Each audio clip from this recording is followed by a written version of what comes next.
Hello everyone, you're listening to Sleepwalker Radio. If our stories help you sleep or relax, please like, comment, and subscribe. Now close your eyes, and let's begin.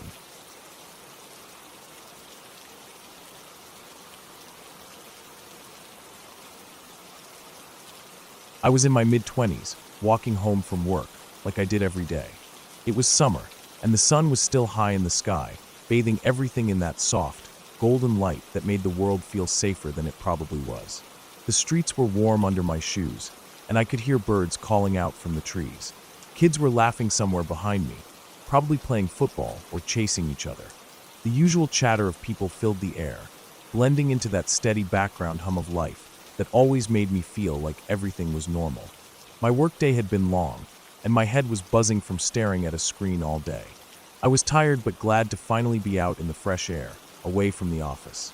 I took the same route home every day, cutting across the local park. It saved me about 10 minutes compared to staying on the main road. The park wasn't anything special, just a big open space with patches of grass, a few worn footpaths, and clusters of trees here and there.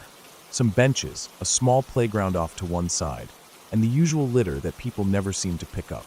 During the day, it was always busy: dog walkers, people out for a jog, parents with prams, teenagers hanging about. I didn't really think about it much. I'd walked this way so many times that it felt like second nature. I remember feeling the heat of the sun on my face and the slight breeze that would cut through every now and then, bringing with it the smell of cut grass and the faint whiff of something fried from a food van parked near the entrance. I could hear dogs barking in the distance and the rustling of leaves as the wind moved through them. I passed a couple sitting on a bench, sharing a bag of chips, and nodded to an elderly man shuffling along with a walking stick. It was one of those afternoons where everything felt still, lazy almost. As I walked deeper into the park, my mind drifted. I was thinking about what I'd make for dinner, whether I should bother going to the gym later or just crash on the sofa. I wasn't really paying attention to anything in particular until I started getting closer to the small gate that I always used. It was a metal thing, painted green, though the paint was peeling in places and rust was showing through. It sat in the middle of a low brick wall that ran along that side of the park, leading out onto a quieter road that would eventually connect to my street. That's when I saw them, two guys standing by the gate, both young, maybe a little younger than me, though it was hard to tell at first glance. They were Asian, wearing casual clothes, jeans, hoodies. One of them had a baseball cap pulled low over his face. I didn't think anything of it at first. People stood by that gate all the time, either talking, smoking, or waiting for someone. But as I got closer, something felt off. I couldn't put my finger on it straight away, but my gut started to twist a little. The kind of feeling you get when you know something isn't quite right, but you're trying to tell yourself you're being silly, that you're imagining things. I tried to reason with myself. This was broad daylight, the park was busy, I was overreacting. But then I noticed the way they were positioned. One of them was leaning against the gate, almost blocking it. The other was standing off to the side, watching me. They weren't talking to each other. They weren't looking at their phones or acting like they were waiting for anyone. They were just watching. And as I kept walking, I saw one of them glance down towards something, and the other shifted slightly, like they were getting ready for something. My heart gave a small jump in my chest.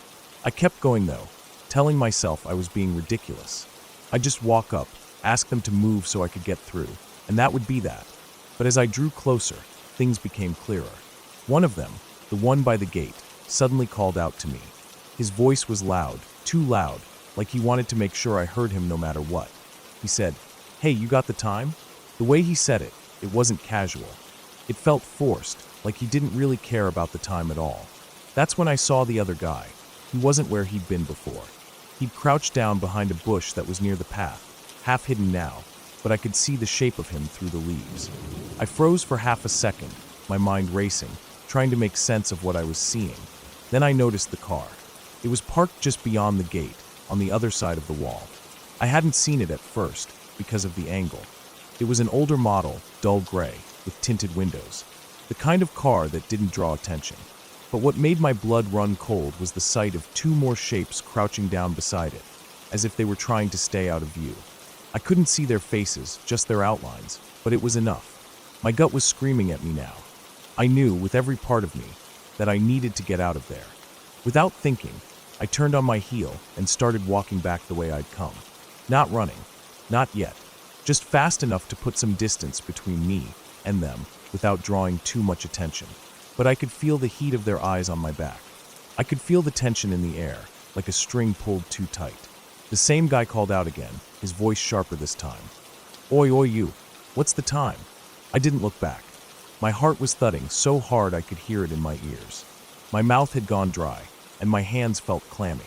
I kept walking, faster now, heading towards another exit I knew about, one that led onto a busier street. The park that had felt so warm and safe a moment ago suddenly seemed too open. I felt exposed, like I was moving too slow, like any second I'd hear footsteps pounding behind me. My eyes scanned ahead, looking for people, for safety. There was a woman in the distance, throwing a ball for her dog. A man jogging past on the far side of the grass. I wanted to call out, but my voice felt trapped in my throat. I didn't want to draw attention to myself, didn't want to give them any more reason to come after me. I kept moving, my legs stiff with fear, but forcing myself to keep going. I didn't dare look back. Every second felt like it stretched on forever. The sun that had felt warm now felt harsh, glaring down on me, making the sweat on my skin feel cold. I could feel my shirt sticking to my back. My breathing was shallow, quick, like I couldn't get enough air. I finally reached the other exit, a wide gap between two sections of fence that opened onto a busier road. Cars passed by, people walked along the pavement. I stepped out of the park and kept going, not stopping, not slowing down. I didn't look back until I was half a block away, and when I did, I couldn't see them anymore. No sign of the guys, no sign of the car. But my mind wouldn't let it go. I kept expecting to see them following, to hear the roar of the car engine as they came after me. Every sound made me jump. A car door slamming, a dog barking. The world felt sharp, too loud, too bright. By the time I reached my street, my hands were shaking so badly that I fumbled with my keys at the door. I kept glancing over my shoulder, convinced I'd see them at the end of the road watching. But there was nothing. Just the normal quiet of my street, the hum of distant traffic, a neighbor's TV playing through an open window. I finally got the key in the lock and slammed the door behind me, leaning against it, my whole body trembling. I stayed there for a while, just listening for footsteps, for voices, for anything that would tell me they'd followed me home. But all I could hear was the sound of my own breathing, the blood pounding in my ears. Eventually, I moved away from the door and went to the window, peeking out through the curtains. The street was empty. I knew deep down that I just narrowly avoided something terrible. Maybe they'd wanted to mug me. Maybe worse. I kept thinking about the way they'd been positioned, the way they'd tried to act casual, the way that one guy had disappeared into the bushes, the car waiting just beyond the gate. All of it pointed to one thing. They'd been waiting for someone. And if I hadn't listened to that gut feeling, if I'd kept going and tried to brush past them, I don't want to think about what might have happened. I didn't tell anyone at first. I felt stupid, like maybe I'd imagined it, overreacted. But the fear I felt was real. The shaking hands, the racing heart, the dry mouth. That was real. And the more I replayed it in my mind, the more I was certain that I'd gotten out of a very bad situation because for once, I'd trusted my instincts. After that, I changed my route. I stopped taking the shortcut through the park. Even in broad daylight, even in summer. I stayed on the main roads where there were more people, more cars, more places to run if I needed to. I kept my eyes open more. I paid attention to that gut feeling, the one that tells you when something isn't right. Because that day taught me that it's better to feel a bit silly than to ignore the signs and end up in real danger. It's been years now, but I still remember that afternoon like it was yesterday. The heat of the sun, the sound of that guy's voice, the shape of the car, half hidden beyond the gate, the sick feeling in my stomach when I realized what was happening. I was lucky that day. I know that, and I don't take that luck for granted. Not anymore.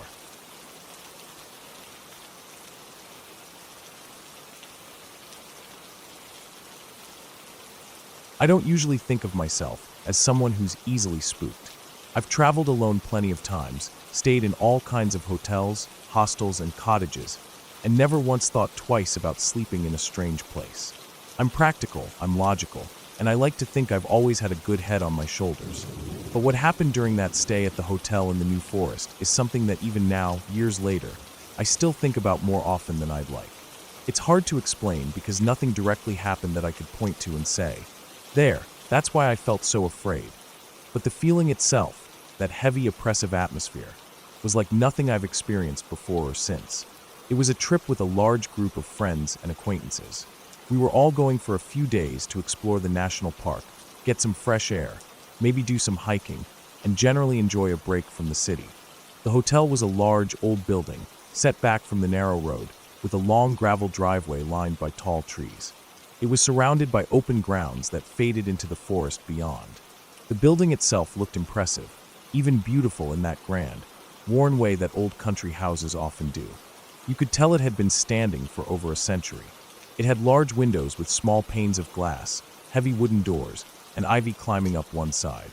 When we arrived, the air smelled of damp earth and wood smoke, and it was already starting to get dark, the last light of day sinking behind the trees.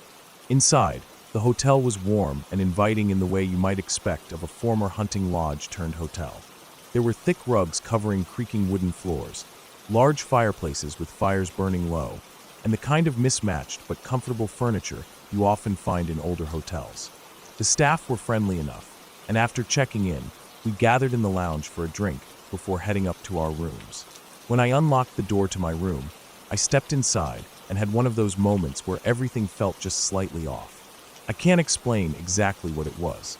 The room itself looked perfectly ordinary. There was a large bed with a dark wooden headboard, a wardrobe against one wall, a desk with a mirror, and a small armchair near the window. The curtains were heavy and patterned with some faded floral design. A small fireplace, no longer in use, sat beneath a mantel where a clock ticked softly.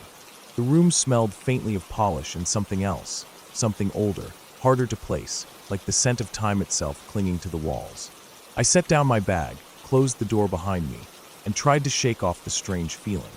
But as I stood there in the quiet, I became aware of how aware I felt. It was as if the room was watching me. I know how ridiculous that sounds, and believe me, I would have thought so too if anyone else had said it.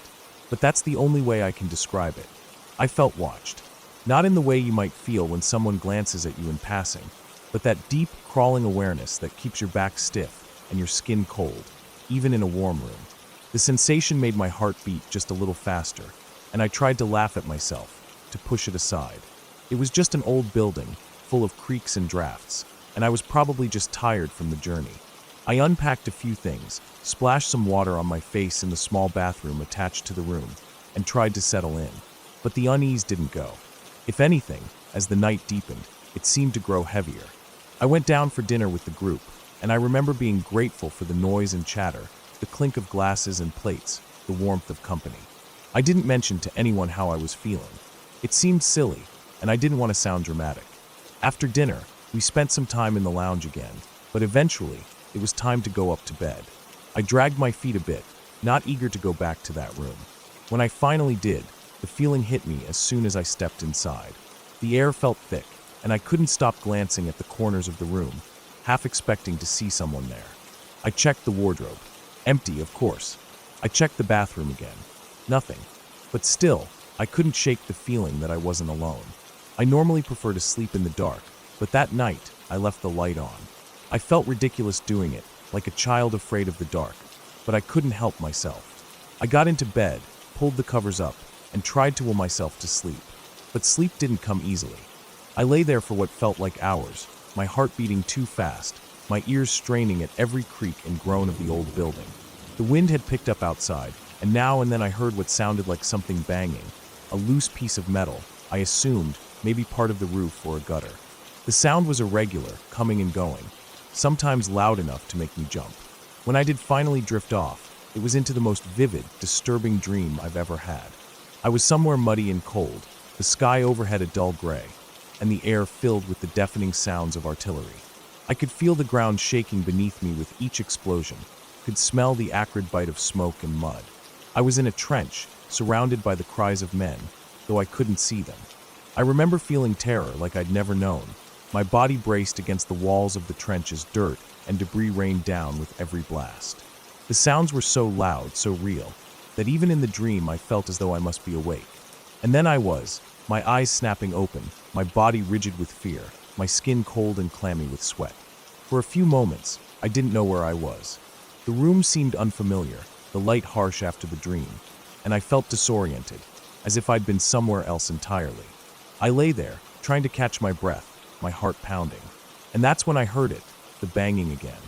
It was louder now, or maybe it only seemed that way because everything else was so still. I told myself it was the wind, nothing more. But I couldn't shake the feeling that the room wasn't empty. I kept my eyes on the corners, on the shadows under the furniture, half expecting to see someone step forward. I felt utterly exposed, as if I were being watched, as if eyes were on me from every side. The sensation was so strong that I couldn't bring myself to move, to get out of bed, to even turn off the light. I stayed like that, lying rigidly under the covers, listening to the wind and the banging and the creaks of the old building, feeling trapped. The rest of the night passed in a haze. I must have dozed off and woken again several times, each time feeling no more rested, no less afraid.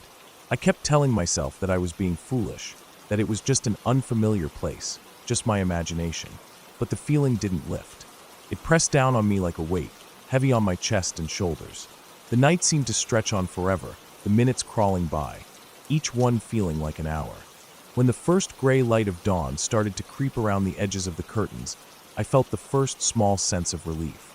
I got up as soon as I felt I could, dressed, and went downstairs for breakfast, eager to be out of that room, to be around other people, to have the light and the noise of morning to banish the fear.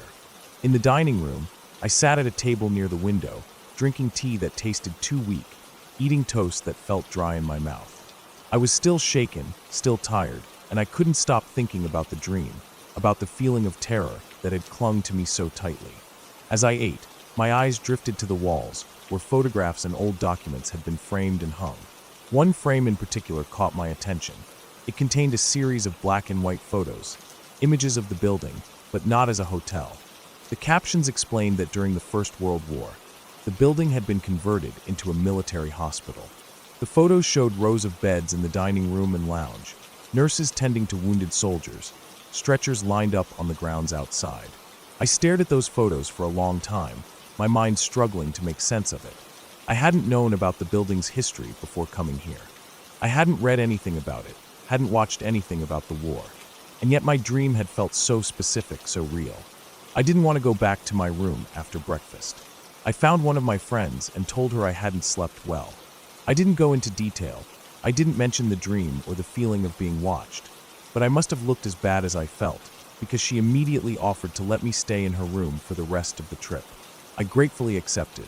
That second room didn't feel as heavy, and having someone else there made all the difference. But even so, the sense of unease didn't entirely leave me.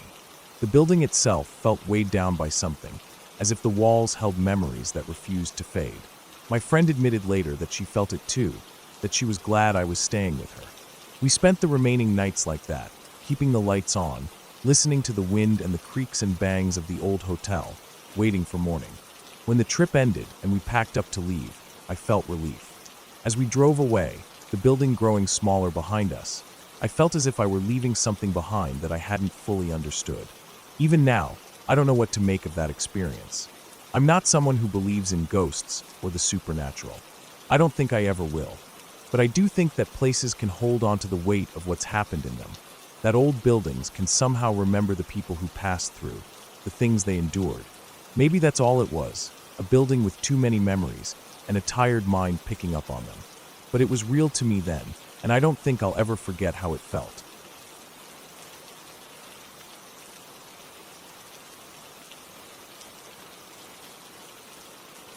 When I was 7 years old, I was small for my age. My backpack always felt heavy on my shoulders, the straps cutting into my arms no matter how I adjusted them. The weight of books, notebooks, maybe a crumpled piece of homework I forgot to turn in. It all made me lean forward as I walked, my sneakers slapping the sidewalk. I remember the feel of those sneakers, worn at the toes where I had tripped on curbs or scuffed them in the dirt during recess. My shoelaces were almost always loose.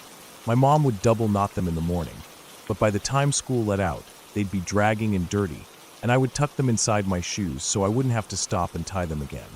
I can still remember the sound of gravel crunching under my feet as I walked that familiar block between school and my babysitter's house. I'd done it so many times, it didn't even feel like a walk anymore. It felt automatic. A part of my day I didn't think about. It was fall. I remember because the air was crisp enough to make my nose run, and I kept sniffling as I walked, wiping at my face with the sleeve of my jacket. My jacket was green with a broken zipper, so I wore it open, letting the cold air sting my chest. The leaves were dry and skittered across the sidewalk in the breeze. I loved that sound, the soft rattle of leaves, the rustle as they piled in the corners of fences or caught on the edges of the cracked sidewalk. That day, everything seemed normal. I was watching my feet, thinking about how hungry I was, probably about what snack my babysitter might have waiting. Maybe those peanut butter crackers she sometimes gave me, or a slice of buttered bread. I wasn't thinking about anything bigger than that. I was just a kid, doing what I always did, until I heard the car. It wasn't loud, just the low hum of a car engine slowing down beside me, tires soft on the road. I remember the color of it, a tan car with dull paint and a dent in the front fender. The windows were rolled down, and I could see the driver, a man maybe in his 30s or 40s. Dark hair, a scruffy face, eyes hidden behind sunglasses even though the sun was already dipping low in the sky. The kind of man you wouldn't look at twice if you passed him on the street. He was leaning toward the passenger window, waving his arm out, motioning for me to come closer.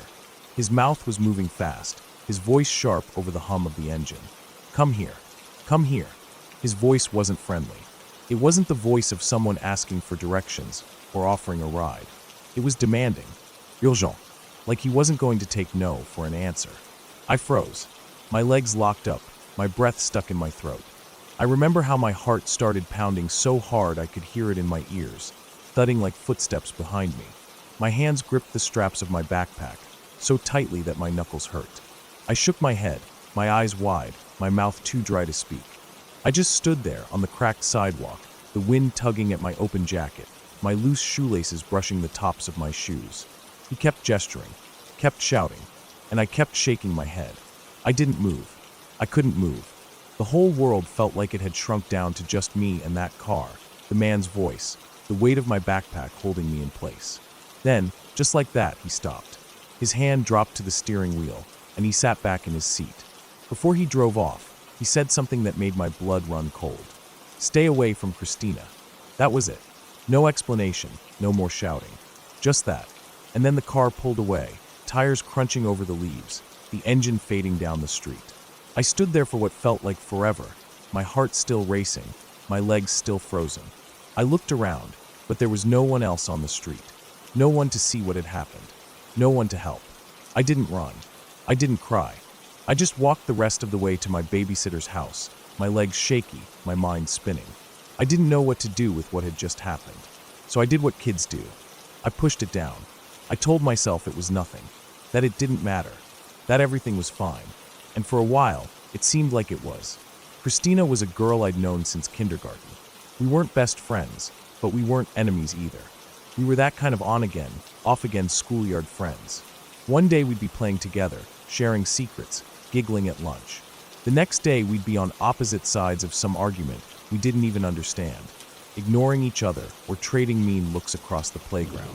It was like that with another girl too. The three of us tangled in that messy, shifting way kids can be. Friends one minute, rivals the next, always circling each other. After a while, I forgot about the man in the car. I buried the memory under schoolwork, under games at recess, under sleepovers and birthday parties. I forgot the sound of his voice. I forgot the chill that had run down my spine. I went on with life. Went on being friends and not friends with Christina and the other girl. Went on walking that same sidewalk. Went on carrying my heavy backpack and tucking in my shoelaces. It wasn't until 5th grade that everything came crashing back. By then, things at school were different. We were older. The games we played were different. The way we treated each other was different. There was more meanness under the surface, more secrets, more whispers in the hallways. Christina had a younger sister who had started at the school that year, and they were thick as thieves. Always together, always whispering and giggling and watching other kids with those looks that made your stomach twist because you knew they were up to something. One day at lunch, the other girl, the one who had been my friend since we were toddlers, invited me to go with her to the pop machine in the back hall. It wasn't unusual. We'd done it before. The back hall was dim and quiet, the kind of place that felt like it didn't belong to the school at all. The machine hummed softly, its lights flickering, the buttons sticky from years of kids' fingers. I thought it was nice that she wanted to spend time with me again. I thought maybe we were sliding back into the friend part of our on-again, off-again thing. We got our drinks and went back to the classroom. I remember setting my lunch down at my desk, the smell of bologna and mustard from my sandwich, the crinkle of the plastic wrap my mom always used. I cracked open the can of pop, the hiss loud in the quiet of the room. Christina was there, watching me with that smile that didn't reach her eyes. She told me people had been playing with my lunch, that they'd hidden my stuff, but she was nice enough to bring it back. I didn't think much of it. I was used to little pranks, little games. I took a sip of my drink. The taste hit me right away. Sharp, bitter, wrong. My stomach turned, my throat burned, and I spit it out, the liquid splashing on my desk, on my shirt. I ran for the water fountain, the taste still in my mouth, my heart racing. I rinsed and rinsed, but it felt like it wouldn't go away, like it was stuck to my tongue, to my teeth. My hands shook as I wiped my mouth on my sleeve. The teachers got involved. The principal. The police. I found out what had happened. Christina and her sister had poured Lysol into my drink. How they'd done it, I didn't know. Why, I didn't understand. All I knew was that if I'd drunk any more, I would have been sick. Maybe really sick. Maybe worse. There were meetings. Phone calls. My parents were furious. The police talked to me, to my parents, to the girls. There was a restraining order put in place, but it didn't do much. Our school was small. There weren't other classrooms to send them to. They were suspended, 3 days for one, 4 days for the other. But when they came back, it was like nothing had happened. Like the whole thing had just been a blip on the radar. But it wasn't a blip for me. I kept thinking about that man in the car. The one who had shouted at me, who had told me to stay away from Christina. The one I never saw again. How had he known? What did he see that I didn't? Who was he? Those questions spun in my head for years. I'd lie awake at night, staring at the ceiling, feeling the weight of those questions pressing down on me. I never got answers. My parents didn't know. The police didn't know. He was just a stranger who appeared for a moment and was gone. After that, I kept my distance from Christina, from her sister, from the other girl too. I didn't trust them. I didn't trust the little games, the friendly smiles that could twist so fast into something cruel. I learned to keep my guard up, to watch for the signs, to listen to my gut. The rest of elementary school passed in a blur. I kept my head down, focused on my work, found friends who weren't tangled up in the same kind of mess. I didn't walk to my babysitter's house anymore. I stayed at school until my mom or dad could pick me up. I didn't take chances. I didn't let my guard down.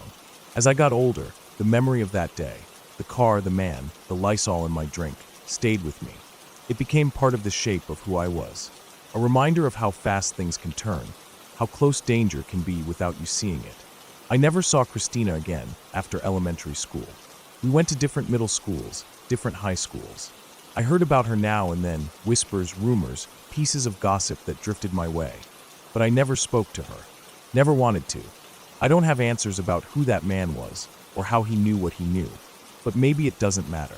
What matters is that I listened, that I stayed away, that I learned to see what was really in front of me.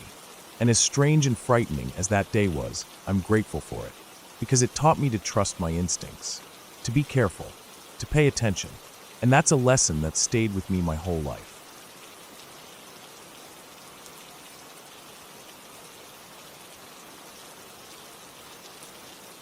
When I was a teenager, I had one of those weekends that sticks with you for the rest of your life. My parents had gone out of town, some event or other they couldn't skip, and I'd been left home alone. I didn't mind, really. I liked the quiet, the space. The house felt different when it was just me. Bigger somehow. Emptier. And at that age, having the house to yourself felt a bit like freedom. No one to tell you what time to go to bed. No one to tell you to turn down the TV or pick up your stuff. I remember that night so clearly because it started off so normal. The house was an average 2-story place. The kind of house you see all over town. Brick on the bottom, siding up top, a small front porch, and a driveway that always had oil stains from my dad's old truck. Inside, it wasn't anything fancy. Just a regular home, worn-in furniture, a few family photos on the walls, a mix of soft yellow light from old lamps, and the occasional flicker of a TV screen in the evenings. The upstairs had 3 bedrooms and a bathroom at the end of the hall. My room was the smallest one, at the far end. My parents' room was larger, with a big bed and more importantly to me that weekend, a TV. That night, after messing around downstairs for a while, raiding the fridge, flipping through channels, just enjoying not having anyone around, I decided I'd sleep in my parents' room. I'd done it before when they were away. It felt less lonely with the TV on, and I liked the idea of stretching out on their big bed. I remember carrying up a glass of water, setting it on their nightstand, and crawling under the covers. The sheets smelled faintly of my mom's fabric softener. The clock on the nightstand blinked 12:47 a.m. when I finally settled in. I left the TV on, volume low, just enough so I could hear the comforting drone of voices. I don't even remember what was playing. One of those late-night shows where nothing much happens, just people talking or maybe reruns of old sitcoms. I kept the door open a bit. I didn't like the house to feel too closed up when I was alone. The hallway was dark, but I figured the light from the TV would spill out just enough to keep the place from feeling pitch black. I must have dozed off at some point, because the next thing I remember is waking up suddenly. No noise woke me. It was more like a feeling. That kind of prickly, hair-on-your-neck feeling. I lay there a moment, eyes open, staring at the ceiling, trying to figure out what was wrong. The room felt cold. Not freezing, but colder than it had when I'd gone to bed. I glanced at the TV. It was still on, muted now, the screen flashing between scenes. That's when I felt it. That strange, heavy feeling of being watched. I can't explain it well. It wasn't a noise, wasn't a movement I saw at first, just that deep, gut-level sense that someone else was there, someone looking at me. My eyes drifted toward the open doorway. At first, I didn't see anything. Just the dark hallway, the kind of darkness where your eyes play tricks on you if you stare too long. But then I saw it. Standing there, just inside the doorway, was the shape of a man. At least, that's what it looked like. Tall, broad shoulders, arms at its sides. But the thing was, it wasn't just a shadow. It was darker than the dark around it, like it sucked in what little light was there. A solid black figure, no features, no face, nothing to catch the light except the outline of a human shape. The TV's glow reached just enough to let me see the edges of it. It didn't move, just stood there, facing me. I froze. My heart was pounding so hard I could feel it in my throat. I didn't move at first, just stared back at it. It felt like minutes, but it was probably only a few seconds. I sat up slowly, not wanting to make any sudden movements. My mind raced through possibilities. Was it someone who broke in? Some guy who thought the house was empty. But nothing made sense. I hadn't heard a door open. No creak of the stairs. No footsteps. Nothing. We just stared at each other. Me sitting up in bed, gripping the edge of the blanket like that would somehow protect me, and it standing there, silent, unmoving. I couldn't see its eyes, but I felt like it was looking right at me. Right into me. I remember the room felt smaller then, like the walls were closing in, like the air itself got heavier. After what felt like forever, the figure turned. Smooth, slow. It didn't rush. Just turned, as if it had all the time in the world, and started walking down the hallway. I watched it, unable to believe what I was seeing. The way it moved, it didn't seem to make a sound. The floorboards didn't creak under its weight. It just glided away, step by step, until it disappeared from view. Then came the noise. A loud crash from down the hall. The kind of sound that makes your blood run cold. I jumped, my heart hammering in my chest. I sat there, paralyzed, listening for what would come next. But there was nothing. Just silence, except for the low murmur of the TV and the ringing in my ears. I didn't dare go look. I wanted to believe me. I wanted to get up, grab something to defend myself, and check it out. But my legs wouldn't move. I felt rooted to that bed, fear keeping me still. I grabbed the remote and changed the channel, needing something light, something familiar. I settled on the Disney Channel. I can't remember what was on, some cartoon, maybe a rerun of an old kid's show, but the bright colors and cheerful voices were like a lifeline. I kept the volume low, but just loud enough to fill the room. I didn't sleep after that. Not really. I stayed sitting up for a long time, eyes darting between the TV and the dark doorway, listening for any sound. Every creak of the house settling made me flinch. Every car passing outside made me jump. I must have drifted off at some point, because the next thing I knew, sunlight was creeping through the curtains. The morning light made everything look normal again, but I felt exhausted, like I hadn't slept at all. I sat there for a bit, trying to convince myself it had been a dream, some kind of waking nightmare. Maybe the shadows and the flickering TV light had played tricks on my mind. But the crash, that had been real. I'd heard it, and I knew I had to see what it was. I got up, my legs shaky, and stepped out into the hallway. Everything looked normal at first. The hallway was just a hallway again, bathed in soft morning light. I walked slowly, my heart still beating faster than it should. When I got to the bathroom door, I saw it. The mirror that had been hanging on the wall outside the bathroom had fallen. It lay on the floor in pieces, shards of glass scattered across the hardwood. The frame was cracked at the corner, lying at a strange angle. I just stared at it for a while. That was the crash I'd heard. It had to be. But how? That mirror had been hanging there for years. It was solid, mounted on a hook that my dad had checked more than once. It hadn't just fallen on its own, not after all that time. I cleaned up the glass, hands still shaking, and spent the rest of the morning trying to figure out what had happened. Maybe the hook had come loose. Maybe vibrations from the TV somehow knocked it off. I tried to think of anything that made sense. But no matter how I looked at it, I couldn't shake the feeling that it had been connected to what I saw. When my parents got home, I told them about the mirror. I left out the part about the figure. What could I say? That I'd seen a shadow man watching me?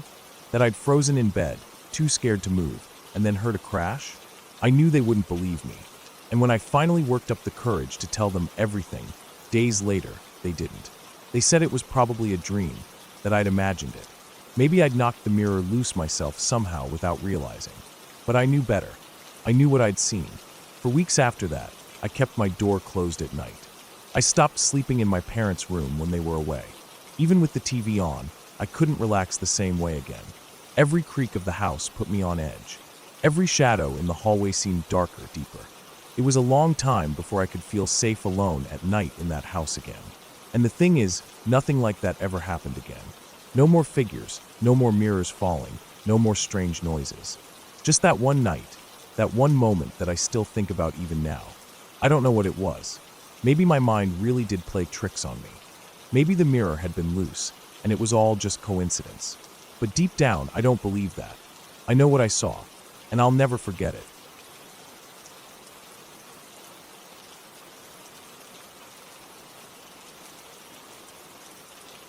I lived in that old house in Toronto during a time in my life when everything felt like it was in between. The house was nothing special on the outside, just one of those older places in a quiet neighborhood, with peeling paint on the window frames and a garage that always looked like it might fall apart in the next storm. It was the kind of house that people drove past without noticing. I shared the main floor with two friends.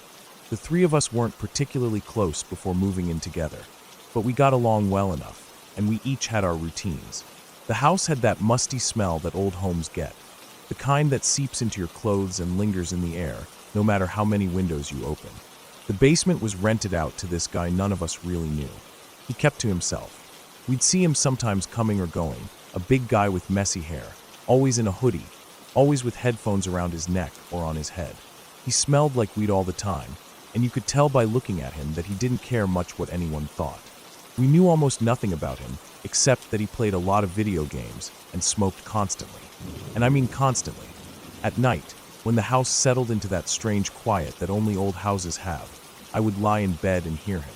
His coughing was rough and violent, the kind of coughing that made you wince when you heard it. At first, I thought it was just from the weed.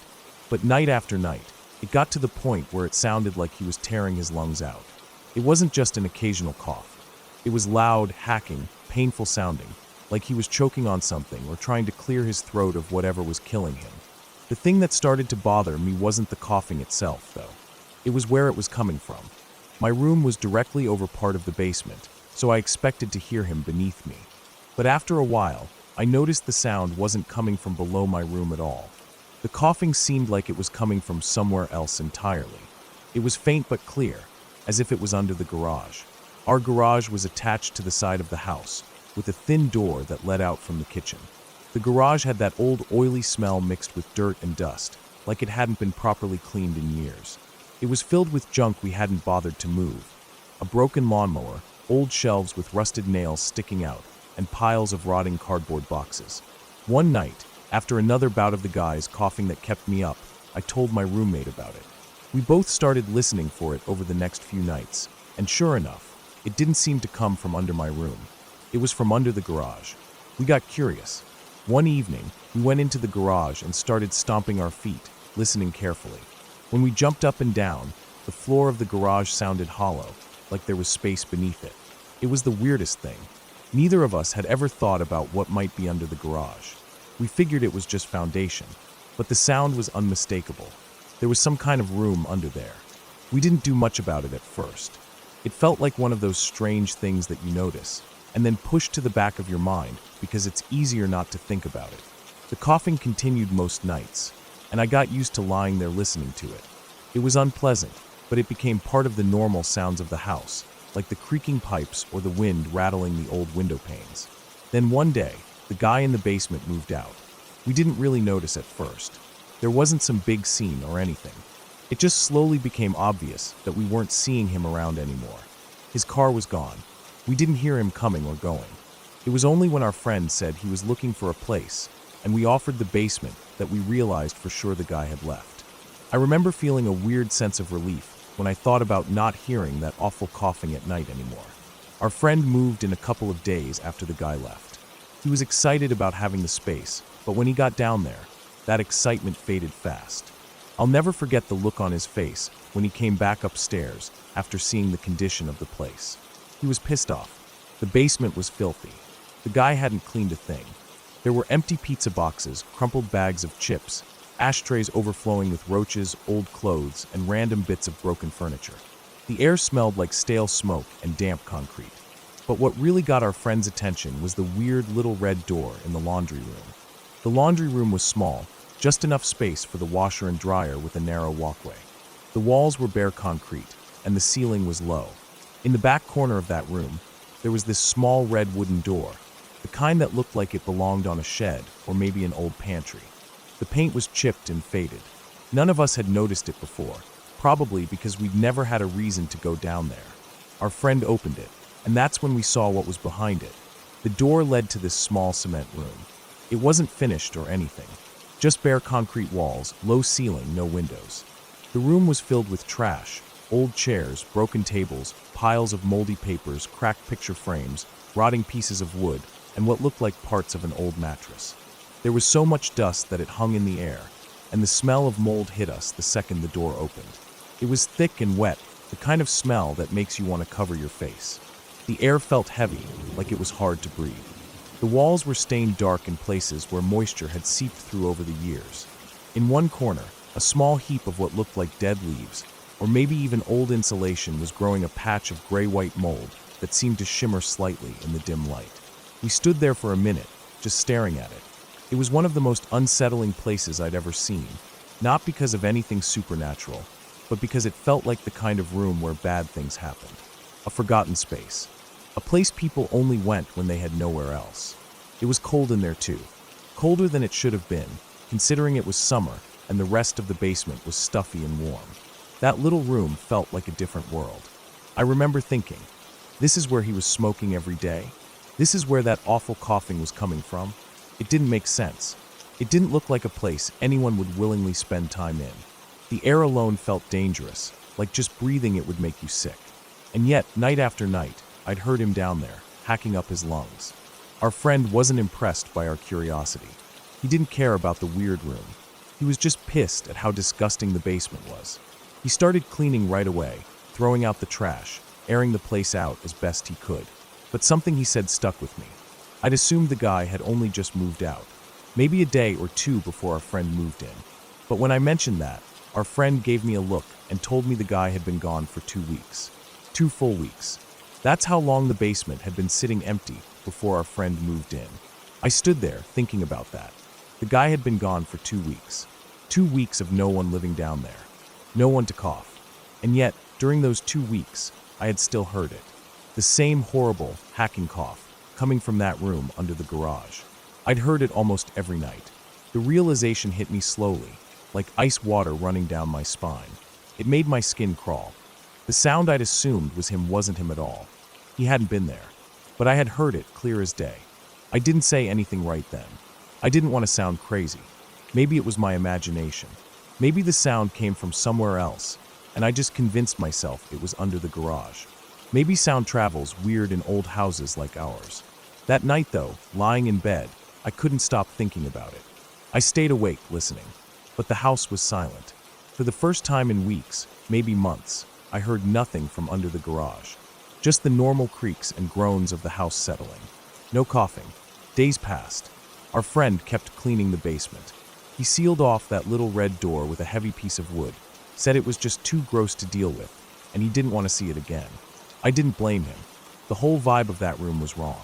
But the coughing never came back. Not once. Whatever I'd heard those nights, it stopped the moment the basement was cleaned out. The moment someone else moved in. I never figured out what it was. Maybe it really was sound traveling weird through the house. Maybe someone in another building nearby. Maybe an animal. I don't know. What I do know is that I've never felt more unsettled than I did in those nights after realizing what I'd been hearing. It wasn't a ghost. It wasn't anything supernatural. But it was real. And that somehow made it worse. After that, I started noticing the little things about the house more. How the windows rattled in their frames on windy nights. How the floorboards creaked even when no one was moving. How the pipes groaned when the temperature dropped. The house had been there a long time, and maybe it had its own way of remembering the people who lived in it. I never heard the cough again, but I never forgot the sound of it either. That hollow, painful hacking that echoed in my ears long after I stopped hearing it at night. The basement stayed clean after that, and the weird room under the garage stayed sealed. But every so often, when I walked past the garage door, I'd pause for just a second listening. And even though I knew better, I always half expected to hear that cough again, carried up through the hollow floor, from that cold, forgotten space beneath our feet.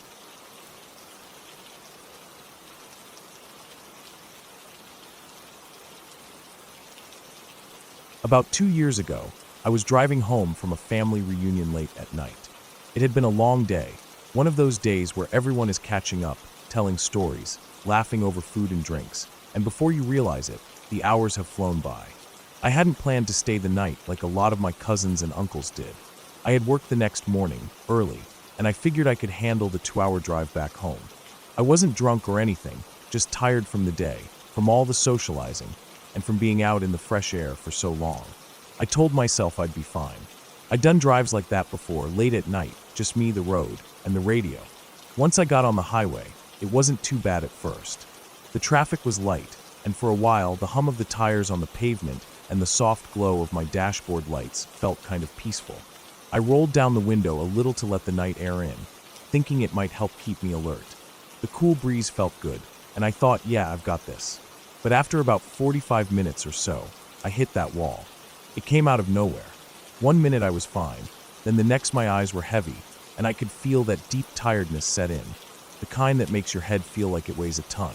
I blinked hard, shook my head, even slapped my cheek lightly a few times to try to snap out of it. But it wasn't going away. If anything, it felt like it was getting worse the more I tried to fight it. The road I was on didn't help either. It wasn't a major highway anymore. I'd taken the smaller state routes to shave off some time, the ones that cut through miles of nothing but dense woods and thick brush on either side. The kind of road where you rarely see houses or businesses, just endless trees pressing in close. The only light came from my headlights and the moon when it peeked through the clouds. I passed another car maybe once every few minutes, but otherwise it was empty. The kind of empty that feels heavier at night. I kept thinking maybe I'd come across a gas station, a rest stop, a well-lit parking lot. Anything where I could safely pull over and rest for a bit. But nothing showed up. Just more trees, more darkness, more roads stretching out ahead of me. The tiredness kept getting worse, and I knew I was pushing my luck. I started imagining what would happen if I nodded off at the wheel, if I drifted into a ditch or worse, into oncoming traffic. It wasn't worth it. So I did what, looking back, probably wasn't the smartest move. I found a spot where the trees thinned out just enough for me to pull over onto the grass at the side of the road. There were bushes there, and I nosed my car in behind them, thinking at least I wouldn't be too obvious to anyone passing by. I didn't want anyone to think I was some drunk or up to no good, and I sure didn't want someone deciding I was an easy target. I shut off the engine, made a mental note that it was 11:22, and leaned the seat back. I told myself I'd just close my eyes for a little bit, maybe 15-20 minutes, just enough to take the edge off before I got back on the road. It felt like only seconds passed before I was out cold. The next thing I knew, I was half awake, groggy, hearing this faint scratching noise. I didn't move at first, just lay there trying to figure out what it was. It wasn't loud, just soft enough to be strange, like something brushing against the metal of the car. I turned my head and blinked at the dashboard clock. 11:50. The sound stopped as suddenly as it had started, and in my sleepy haze, I convinced myself it was probably just a raccoon or some other animal curious about the strange object parked in its territory. My body felt so heavy with tiredness that I didn't even try to look around. I closed my eyes again and let sleep take over. The next time I woke up, it was because of that same scratching sound. But this time it was different. It didn't stop after a few seconds. It kept going, steady and deliberate. I felt my pulse quicken. That fog of sleepiness started to lift, replaced by a creeping sense of unease. I reached up and rubbed my face, trying to clear my head, listening hard. The noise wasn't loud, but it was right there, outside the car, and it wasn't random like an animal would make. It felt purposeful, like whatever was making it wanted to get my attention. I swallowed hard, heart pounding, and slowly turned my head to check the mirrors.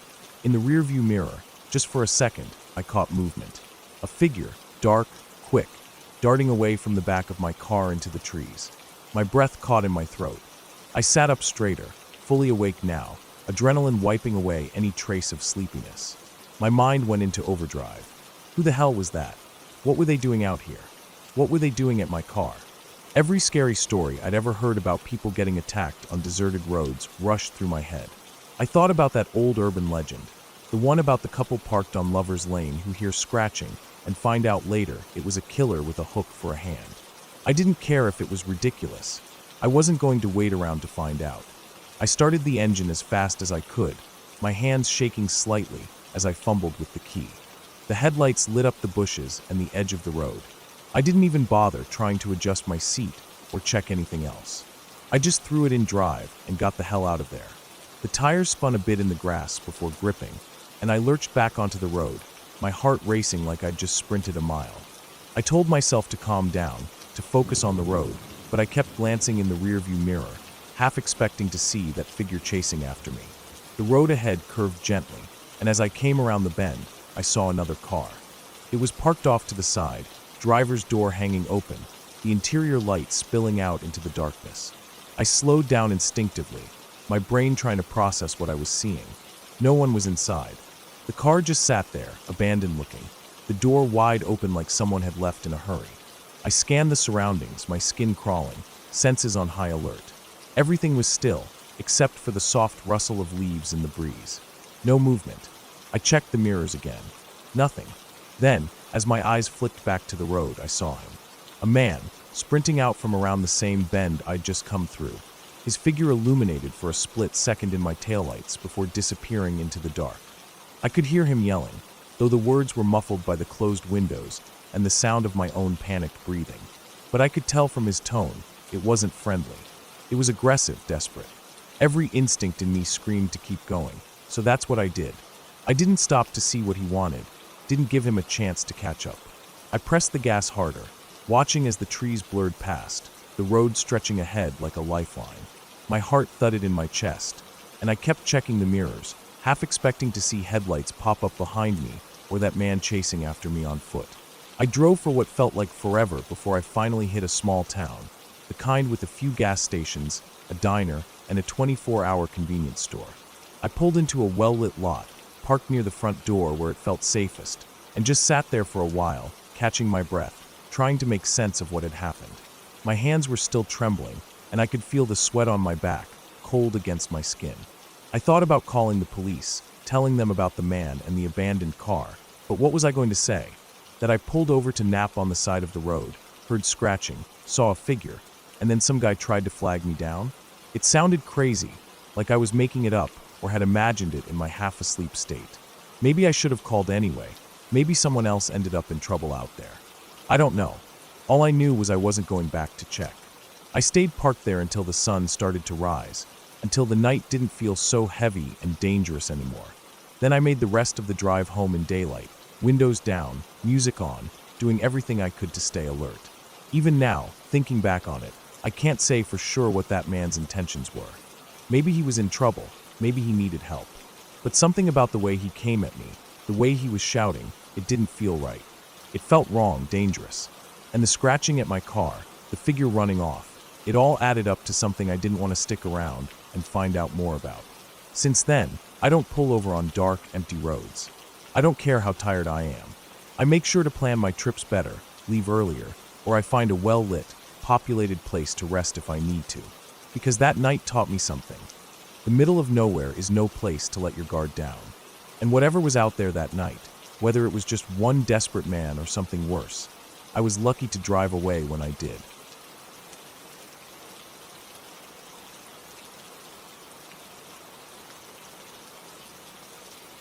I don't know exactly when it started, but when I look back now, I think it must have been around the time I was 7 or 8.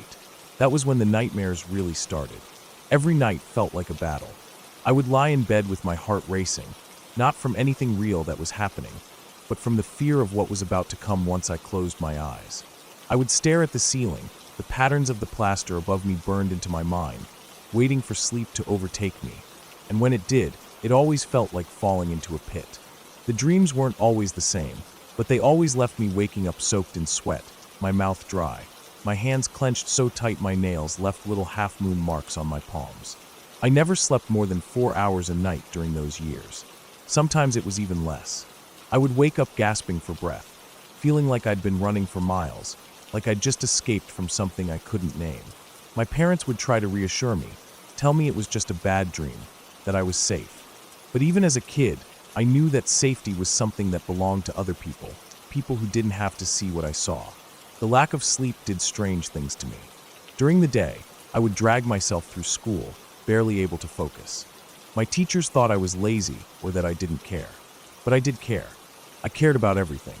I cared so much that my skin felt tight with worry most of the time. And then there were the things I started to see. At first, it was nothing really, just little flickers in the corner of my eye. A shape that wasn't there, a movement that wasn't real. I'd whip my head around, my heart in my throat, only to find empty air. I told myself it was just my mind playing tricks on me. That's what everyone says when you see something that shouldn't be there. But one night, I was walking down the hallway toward the kitchen to get a glass of water. It was late, maybe 2 or 3 in the morning. The house was completely silent, except for the soft hum of the fridge. The lights were off, but there was just enough light coming in from the street lamps outside to see the outlines of furniture and doorways. I wasn't thinking about anything, just focused on not stubbing my toe on the edge of the wall. I felt that familiar flicker at the edge of my vision, and out of habit, I turned my head. This time, something was there. It was tall, taller than any person I knew. Its shape wasn't solid. It looked like smoke or mist, but darker, like shadows layered on top of each other. And then there were the eyes. Bright yellow, like the color of a streetlight, but somehow more intense. The eyes were solid, the only part of it that didn't seem to waver or shift like the rest of its form. They just stared at me. I froze. I couldn't move, couldn't speak, couldn't even breathe properly. My chest felt tight, and my legs felt like they didn't belong to me. The feeling that washed over me in that moment is hard to describe. It was dread, yes, but also a kind of certainty. Like knowing that no matter what I did, this thing was real, and it was here, and there was nothing I could do about it. I don't remember how long I stood there, staring at it. It could have been seconds or minutes. Eventually, I forced myself to look away, to break the connection. When I looked back, it was gone. The hallway was empty again. I got my water and went back to bed, but I didn't sleep that night. Not really. Years went by. I grew older, and at some point, the nightmares stopped. The flickers at the edge of my vision became less frequent, and eventually they stopped too. I stopped thinking about that night in the hallway. I told myself it was a trick of the light, or maybe I'd still been half asleep. My mind had been exhausted, stretched thin by years of poor sleep and stress. I moved on. I went to school, made friends, lived my life. I stopped being religious somewhere along the way. I didn't think about those things anymore. It wasn't until I was an adult that my father told me something that made my skin crawl. We were talking one evening, just the two of us. I don't even remember how the subject came up, but he mentioned that years ago, when I was having all those nightmares and trouble sleeping, the church had reached out to him. They told him that something was tormenting me. They described it as something with yellow eyes. I felt the blood drain from my face when he said that. I'd never told him about the thing I saw in the hallway. Not once. Hearing him say it, knowing that someone else had described it, made everything feel too real again. All the years of pushing it down, telling myself it wasn't real, came rushing back. I tried to forget about it again. What else could I do? Life goes on. You can't stay stuck in fear forever. But then, just a few months ago, something happened that brought it all back. I'd taken my little sister to see a horror movie. She's about 12, and she'd begged me to take her to the midnight showing. We both loved scary movies, and it felt like a fun thing to do together. Afterward, we were driving home, and we started talking about creepy things we'd experienced. It was that kind of nervous chatter you have after a scary movie, trying to laugh off the tension. Most of the things we talked about were easy to explain. Strange noises in the house, weird shadows, that kind of thing. But then she told me about the shadow people. She said that when she was younger, she used to see them out of the corners of her eyes. I laughed because it felt so familiar.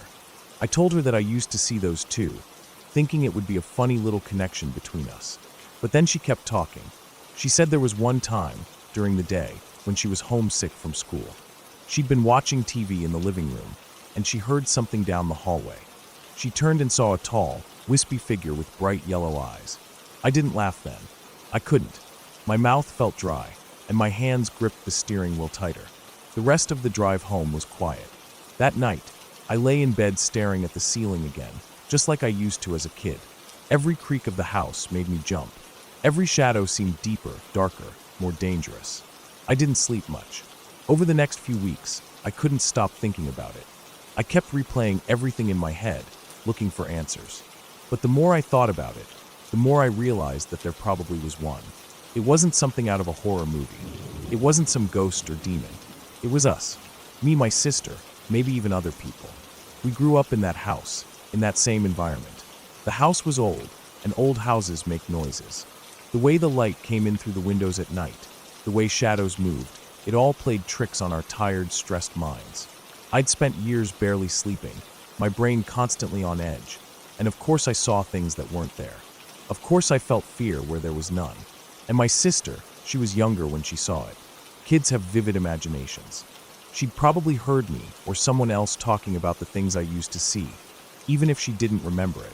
Or maybe she picked it up from the tension in the house when I was struggling to sleep as a kid.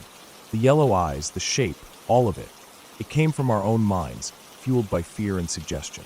The human brain is powerful. When you're exhausted, when you're scared, it can create things that feel so real you'd swear they were standing right in front of you. After I started thinking about it that way, the fear began to fade. The hallway didn't seem so threatening anymore. The creaks of the house became just creaks, not signs of something lurking. I stopped seeing flickers at the edge of my vision. I slept better. I talked to my sister about it one afternoon, gently, without trying to scare her. I told her about how our brains can do strange things, especially when we're tired or worried. I saw the relief in her face, the way she relaxed when she realized she wasn't alone in what she'd experienced, and that it didn't mean something was wrong with her.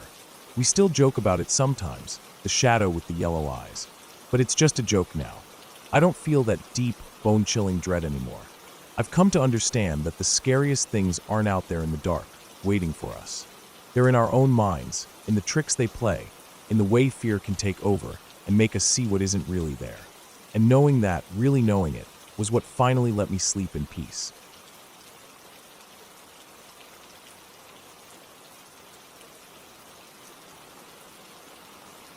Back in 2004, I was 17 years old, fresh out of high school, full of confidence that didn't come from any real experience, just from being young and thinking I understood everything. I had grown up in the country, fields, gravel roads, neighbors who were a mile down the road, maybe more. My biggest concern back home had been making sure I didn't get my truck stuck in a muddy ditch or watching out for deer on the back roads at night. But that fall, I'd moved to the city for college. It felt like a whole new world, and I was convinced I could handle it.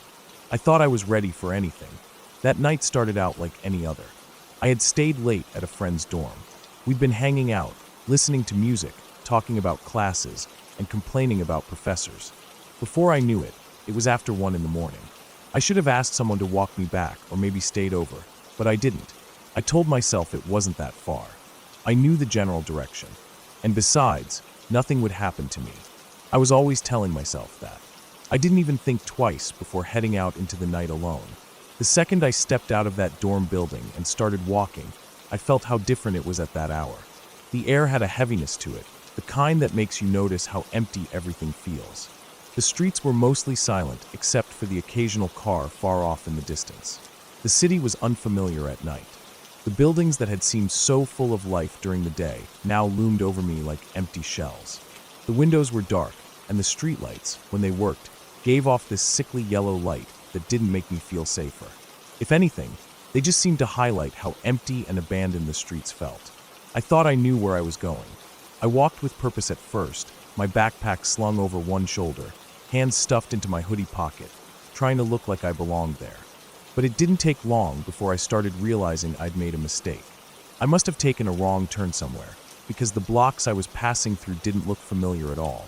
The buildings were run down, some with boarded-up windows, graffiti on the walls, trash piled along the curbs. A lot of the streetlights were out completely, leaving stretches of the sidewalk in complete darkness. I heard shouting from somewhere up ahead, an argument maybe, voices raised, angry, echoing through the night. I couldn't see where it was coming from. I tried to tell myself to stay calm. I kept walking, trying not to look like I was lost or nervous, though my heart was beating faster with every step. The streets felt emptier with every block. I kept glancing behind me, half expecting someone to be following, but it was quiet except for my own footsteps. I passed houses that looked like they hadn't been lived in for years, yards overgrown, fences falling apart, doors hanging crooked on their hinges. The city felt like it had been abandoned here. I kept telling myself I just needed to get through a few more blocks, that I'd recognize something soon. Then I heard the sound of a car coming up behind me. At first I didn't think anything of it. Just a car, probably someone headed home from a bar or a late shift. But then it didn't pass me. The car slowed down, creeping along the curb, matching my pace. I didn't want to look, but I couldn't help it. I glanced over and saw it was an older sedan, beat up, paint faded. The kind of car that looked like it had seen a lot of hard years. Inside were 5 men. They all looked at me, and there was something about the way they stared that made my stomach twist into a knot. I kept walking, trying to act like I hadn't noticed them. But the car kept pace with me, rolling along just a few feet away. My mind started racing. I thought about running, but where would I go? I didn't know the area. I didn't know where I could hide. And they were in a car. If I ran, they'd be on me in seconds. I told myself to stay calm, to keep moving, to hope they'd just lose interest. But they didn't. They stayed right beside me, inching along as I walked. I could feel their eyes on me, could almost feel what they were thinking, and it made my skin crawl. I tried to walk faster. The car sped up just enough to stay next to me. We went on like that for nearly a block. I kept glancing ahead, hoping to see something, anything, another person, an open store, a lit window. But there was nothing. Just empty street, broken streetlights, and dark houses. My heart was pounding so hard I could hear it in my ears. I felt trapped, like the night had folded in on me and there was no way out. As I approached an intersection, the car pulled ahead a little, made a slow left turn, and stopped right in my path. They blocked the sidewalk. I stopped too, not sure what else to do. My feet felt like they were stuck to the concrete. I just stood there, staring at the car, my mind blank with fear. I couldn't think of a single thing to do. I didn't even try to run. It was like every bit of courage I had drained out of me all at once. It felt like forever that I stood there. The men were looking at me, waiting. I don't know what for. I felt so small and stupid and helpless. I wanted to scream, but nothing came out. The night was so quiet in that moment, like the whole city was holding its breath. Then all of a sudden, a porch light flicked on in one of the houses, just past where the car had stopped. The light cut through the darkness, lit up the sidewalk, the front yard, and the car. The door opened, and a man came out, carrying a bag of trash. He didn't seem to notice me at first. He walked down the steps, down the path to the curb, like it was just any other night. Like he didn't know he had just saved my life. The guys in the car saw him. I saw their heads turn, saw them glance at each other. The driver said something.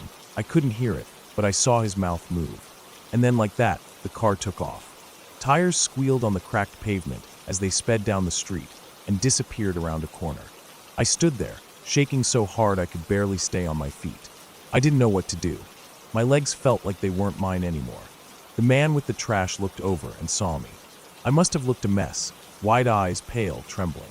He hesitated for a second, then came over, keeping his voice low and calm. I tried to explain what had happened. but I was crying so hard the words came out all jumbled. I don't think he understood much of what I said, but he nodded, listened, and told me it was okay now. He brought me inside, sat me down at his kitchen table, gave me a soda from the fridge. His roommate came out bleary-eyed, probably just woken up by the noise. They both stayed with me while I calmed down, while I tried to stop shaking. They didn't ask me a lot of questions. They didn't make a big deal about it. They just sat with me, talked about nothing much, let me feel safe for a little while. After maybe 20 minutes or so, when I felt like I could stand again, they walked me back to my dorm. It wasn't far, maybe 4 or 5 blocks, but those were the longest blocks of my life. I kept looking over my shoulder the whole way, but the streets were quiet again.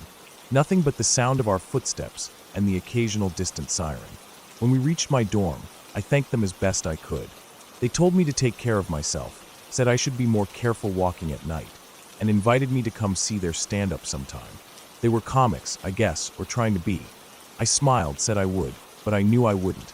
I was too young to get into bars anyway, and after that night, I didn't go wandering the city alone again. I didn't even see them again after that.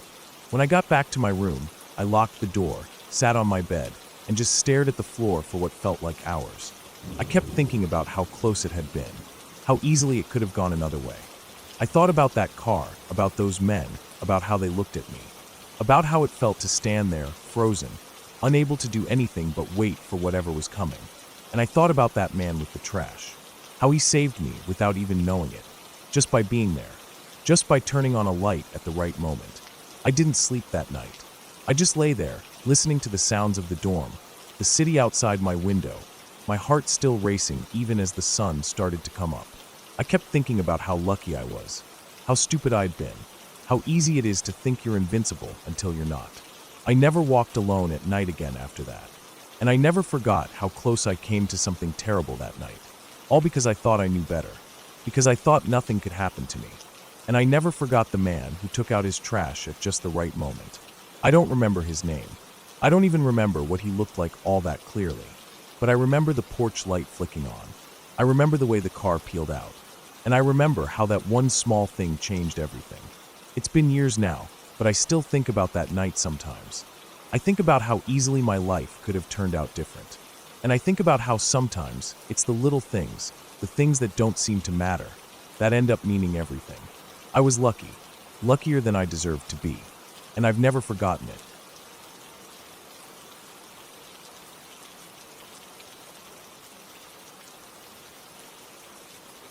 I remember the day so clearly, like it's burned into my head forever. The kind of memory that plays over and over when I'm lying in bed at night, or when I hear sirens in the distance. It was early October, a cool but sunny afternoon, and my friends and I had decided to hit up this old thrift store on the edge of town. We were looking for Halloween costumes, just messing around and laughing, trying on ridiculous outfits. The store was kind of dingy, the kind of place that smelled like old clothes and dust, but it had charm. The kind of place where you could find something strange and perfect if you looked hard enough.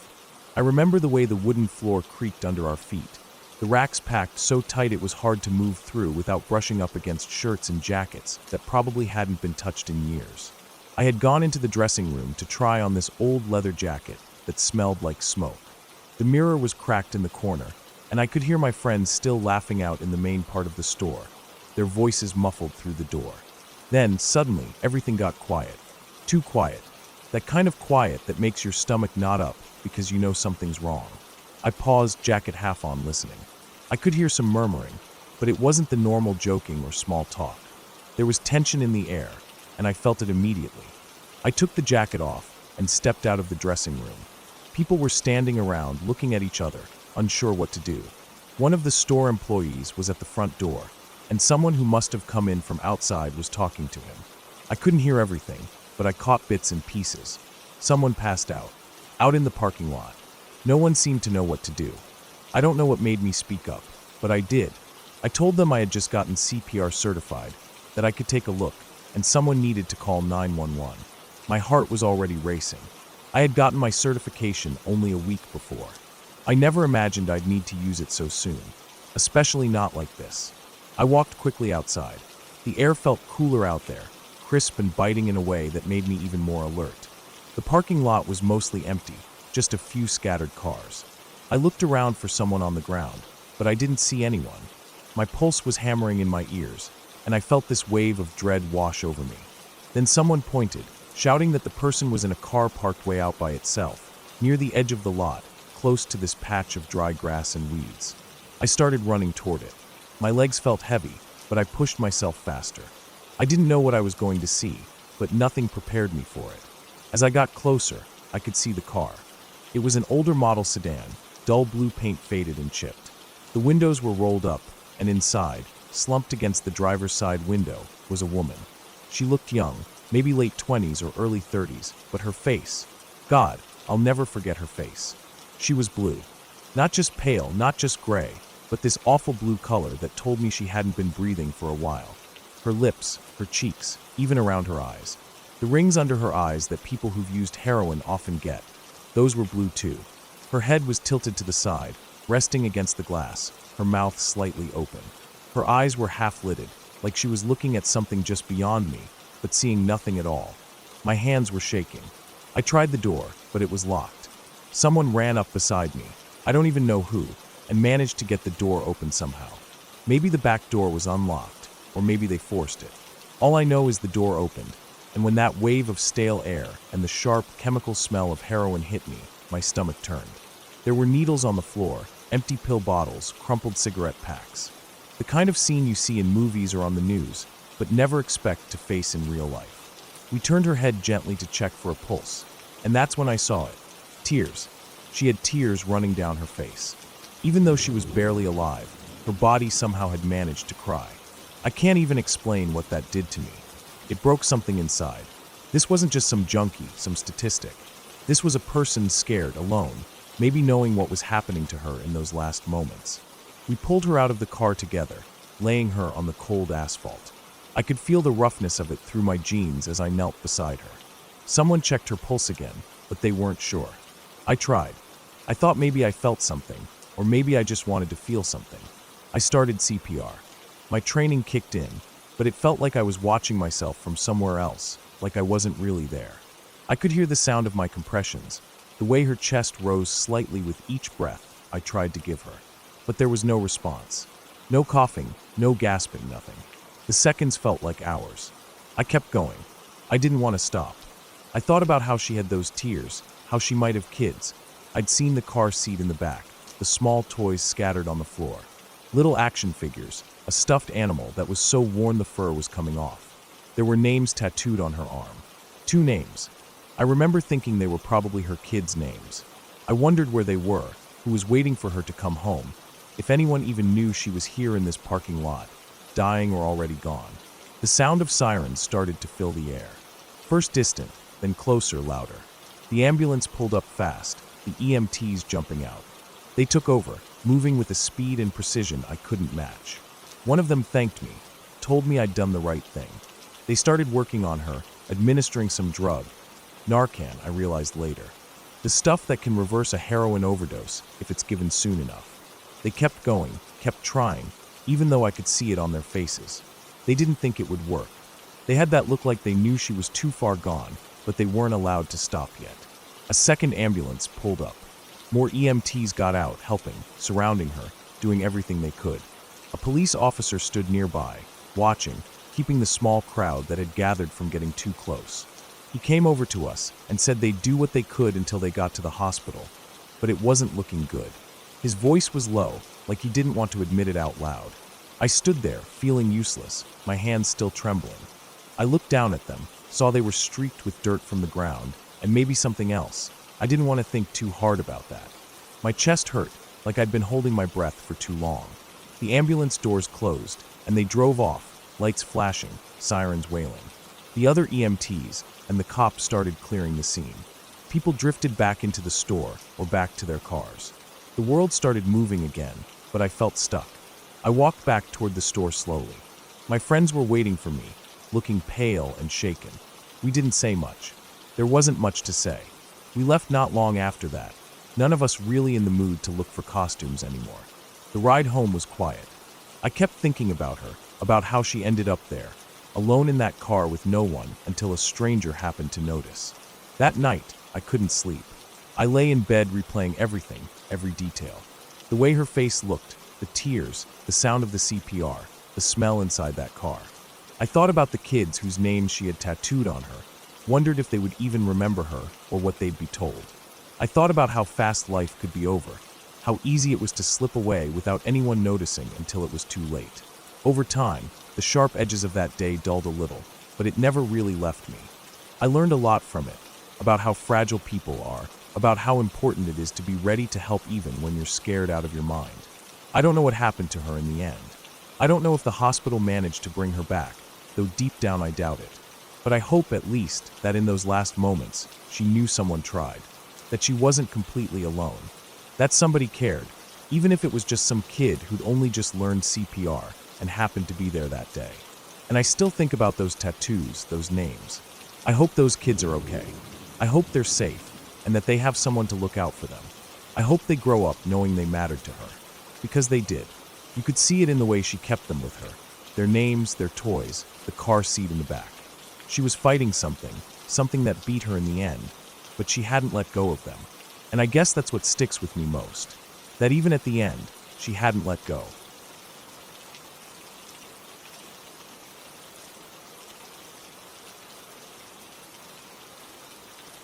When I think back to that night, even after all these years, I still feel my heart race a little.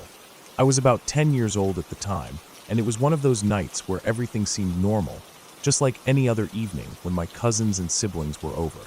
There were about 10 of us in total, all packed into our house because the adults had decided to go out for dinner together. It was meant to be a fun night for them, and for us it was a chance to stay up late, eat junk food, and watch whatever movies we wanted without anyone telling us to lower the volume or to go to bed. The house felt warm and full of life. We had the living room set up like a little fort almost. Blankets draped over the couch and chairs, pillows thrown around on the floor, bowls of chips and popcorn scattered everywhere. The TV was playing some movie. I don't even remember what it was now, but at the time we were all glued to it, laughing at the dumb jokes and trying to shush the younger kids who kept getting up for more snacks or to go to the bathroom. Outside, the night was quiet, no wind, no rain, just the usual sounds of crickets and maybe the occasional car passing down the street in the distance. Everything felt safe and familiar, and none of us had any reason to think that would change. But then it did, and it happened so fast that it took a few seconds for any of us to even understand what was going on. There was this sudden, violent shaking of the whole house, like the ground itself had been grabbed and given one hard shake. At the exact same moment, a blinding flash of light lit up the entire back part of the house. It came through the windows like lightning, but it wasn't like any lightning I'd ever seen. The light was white, almost with a hint of blue, and it felt like it was right on top of us. The flash didn't just light up the room. It felt like it burned itself into my eyes for a second. The boom that came with it was so loud it felt like it was inside my chest, not just outside the house. It wasn't a crack of thunder. It was more like an explosion, deep and powerful, and it seemed to go on for longer than any sound should. For a moment we were frozen. Every kid in that room had the same look on their face, wide eyes, mouths hanging open, completely stunned. Then, like we'd all been given the same order at once, we ran. We didn't even talk about it. We didn't look at each other.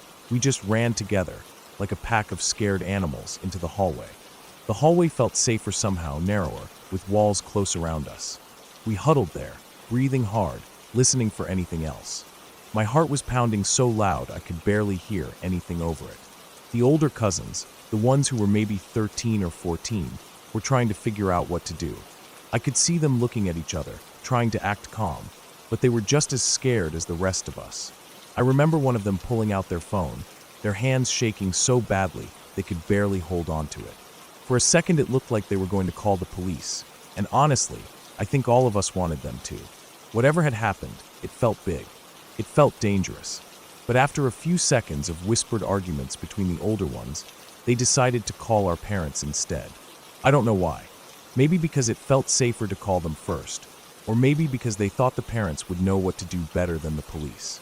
So they called, and we waited, crowded together in that hallway, listening for anything else. Another boom, footsteps, a voice, anything at all. After a few minutes, when nothing else happened, we started to feel a little braver. It wasn't that the fear had gone away, but just that waiting there, doing nothing, made the fear feel worse. So we decided to leave the hallway, one by one, stepping carefully back into the living room. The TV was still playing, though none of us cared about it anymore. The bowls of snacks were still sitting there like nothing had happened. Everything looked exactly the same, and that was almost the strangest part. We'd felt something huge, we'd seen that light, heard that blast, but here inside the house, nothing was broken, nothing was even moved out of place. We didn't feel right just sitting there though. The older cousins started grabbing anything they could use as a weapon, just in case. One of them had a baseball bat. Another picked up a fireplace poker. I grabbed a broom because it was the only thing I could reach. It sounds silly now, thinking back, but at the time, it made us feel like we had some control, like we weren't completely helpless. We turned off the movie and sat together, all of us facing the windows that looked out over the backyard.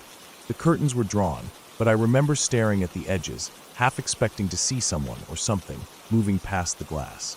Every little sound made us jump, the creak of the house settling, the hum of the fridge, even the ticking of the clock on the wall. We didn't talk much. We just sat there, gripping our weapons, listening, waiting. Time passed slowly. Every minute felt like 5. I kept imagining what might be out there. A crashed plane maybe, or some kind of huge fire, or even a car that had exploded. But we couldn't see any smoke, and we didn't hear any sirens. The night stayed quiet, like nothing at all had happened. Finally, after what felt like forever, but was probably only about half an hour, we heard the car pull into the driveway. The headlights swept across the walls, and I felt this huge wave of relief wash over me. The parents were home. We all ran to the door at once, talking over each other, trying to explain what had happened. But they just looked at us like we were crazy. They walked around the house, went out into the backyard, checked everything. There was nothing there. No sign of anything wrong. No burned grass, no broken fence, no fallen tree. The neighbors hadn't heard anything, or if they had, they didn't seem to care enough to come over or call. The parents told us we'd probably imagined it. Maybe the movie had scared us, or maybe it had just been a transformer blowing somewhere down the street, and the sound had echoed weirdly. But it didn't feel like that. Not to me, and not to any of the other kids who were there. We all felt it. We all saw it. It wasn't just noise, it wasn't just light, it was something big, something real. And it was right there, in our backyard, for that one instant. We tried to sleep that night, but none of us really could. I kept lying there, staring at the ceiling, listening for any sound at all. Every time I closed my eyes, I saw that flash again, felt the house shake again. I don't know how long I lay there, but it felt like hours before I finally drifted off. And even then my dreams were full of explosions and blinding light. In the days that followed, we kept asking questions. We asked the parents if they'd heard anything when they were driving home. We asked the neighbors if they'd seen anything. We even checked the news to see if there had been an explosion or accident nearby that night. But there was nothing. No reports of anything unusual. No damage, no fires, no accidents. It was like whatever happened only to us, only to that house, only for that 1 second. We talked about it for years afterward. Every time we got together, one of us would bring it up. We'd go over every detail again, trying to see if maybe we'd missed something, trying to make sense of it. But we never could. Some of my cousins started saying maybe it really was just a blown transformer or something harmless, and that we'd gotten carried away because we were kids. But deep down, I don't believe that. I know what I felt that night. I know what I saw. It wasn't just my imagination. It's been 10 years now, and I still don't have an answer. I've thought about it a lot, and the best I can figure is that maybe there was some kind of freak electrical surge, or a meteor that burned up before it hit the ground, or some other natural event that just happened to pass right over us at that exact moment. I don't know. All I know is that it was real, and it was terrifying, and it's stuck with me ever since. And even though nothing bad ever came of it, even though that night ended quietly with everyone safe, it's still the scariest thing that's ever happened to me. Every time I think about it, I remember how small I felt, how helpless, how strange it was that something so big could happen and then leave no trace behind it all.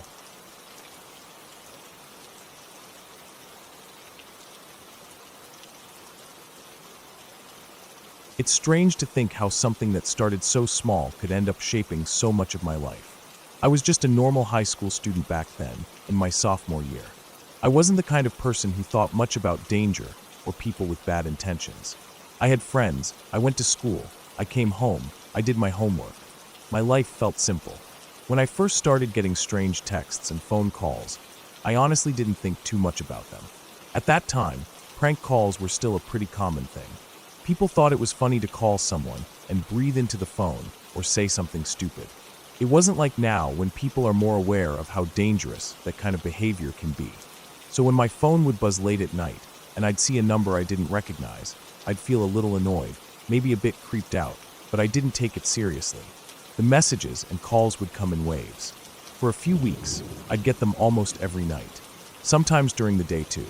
Random numbers, a mix of silent calls, heavy breathing, or weird short messages like, "I see you," or "Do you miss me?" They didn't make sense, and I didn't respond.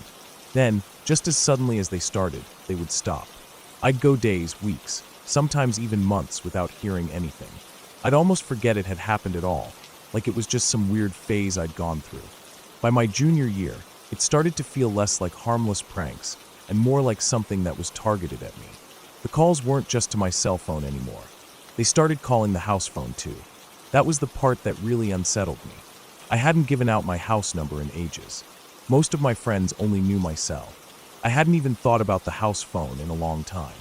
My parents rarely used it, and it mostly sat on its base gathering dust. So when it started ringing late at night or during dinner, and I'd pick up to hear silence or some strange voice saying my name, my stomach would twist into knots. I tried to tell myself it was still just pranks. Maybe someone at school had gotten my number somehow and thought it was funny.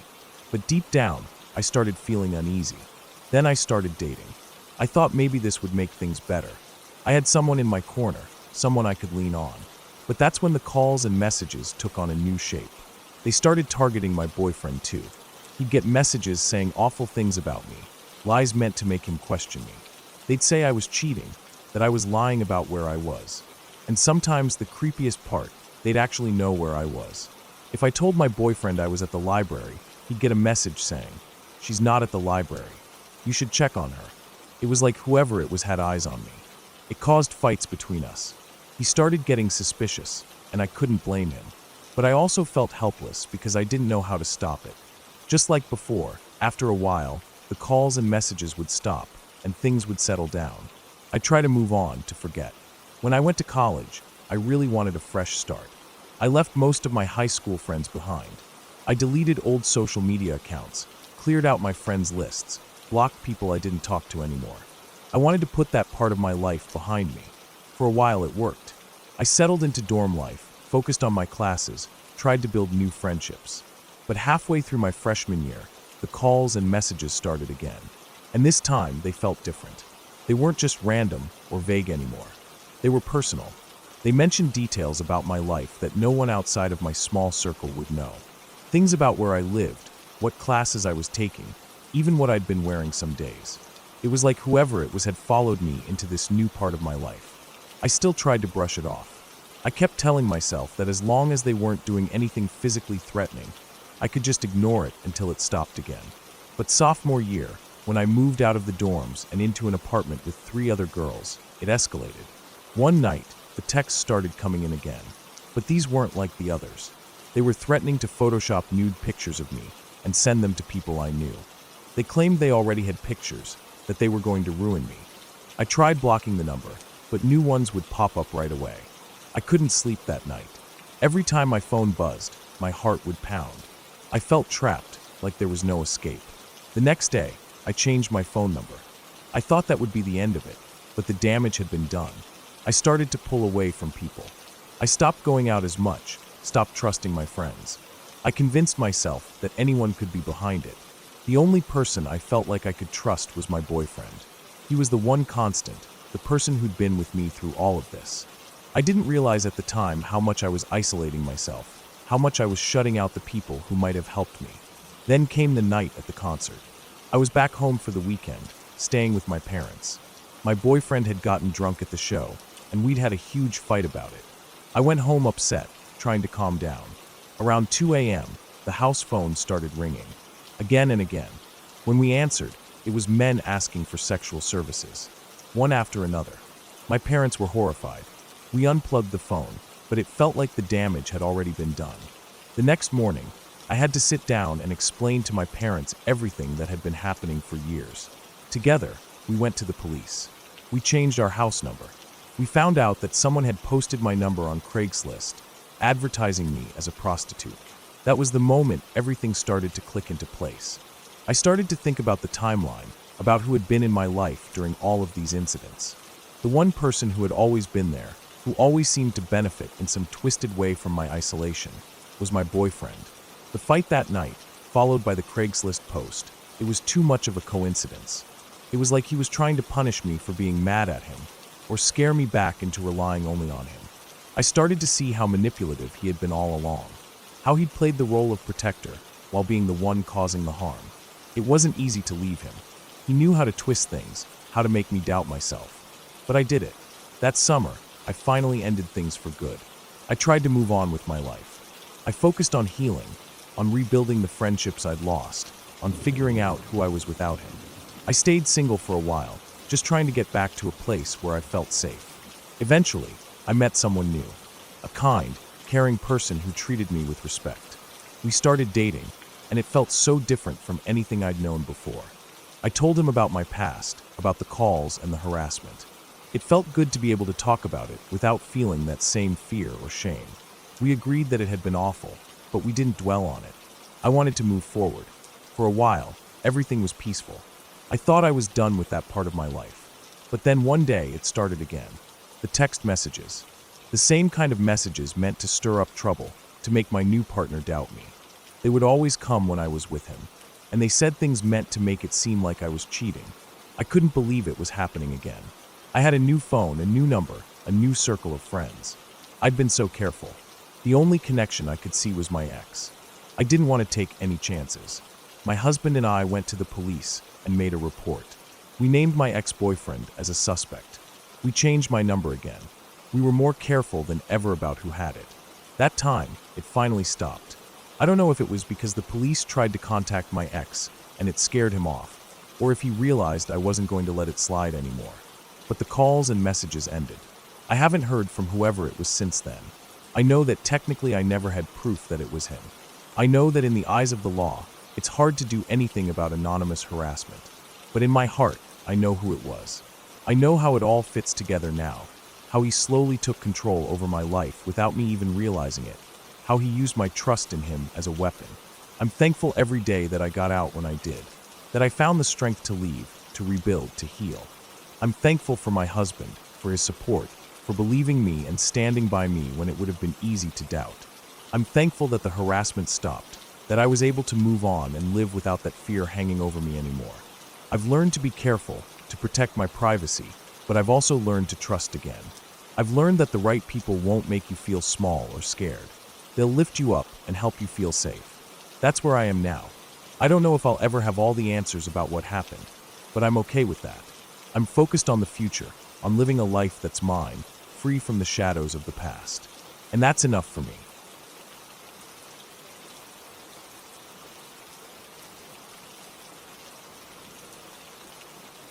I was 17 when I first got my license. It felt like the whole world had opened up for me. I didn't have to rely on anyone anymore to go places, didn't have to wait on my parents or bum rides from friends. It was this huge sense of freedom, but also, in a way, a kind of responsibility I didn't fully grasp at the time. I had this old hand-me-down sedan. It wasn't much to look at, some rust around the edges, a dent in the rear bumper from who knows what, and the AC barely worked, but it was mine. That car gave me access to parts of my small town I'd never really paid attention to before.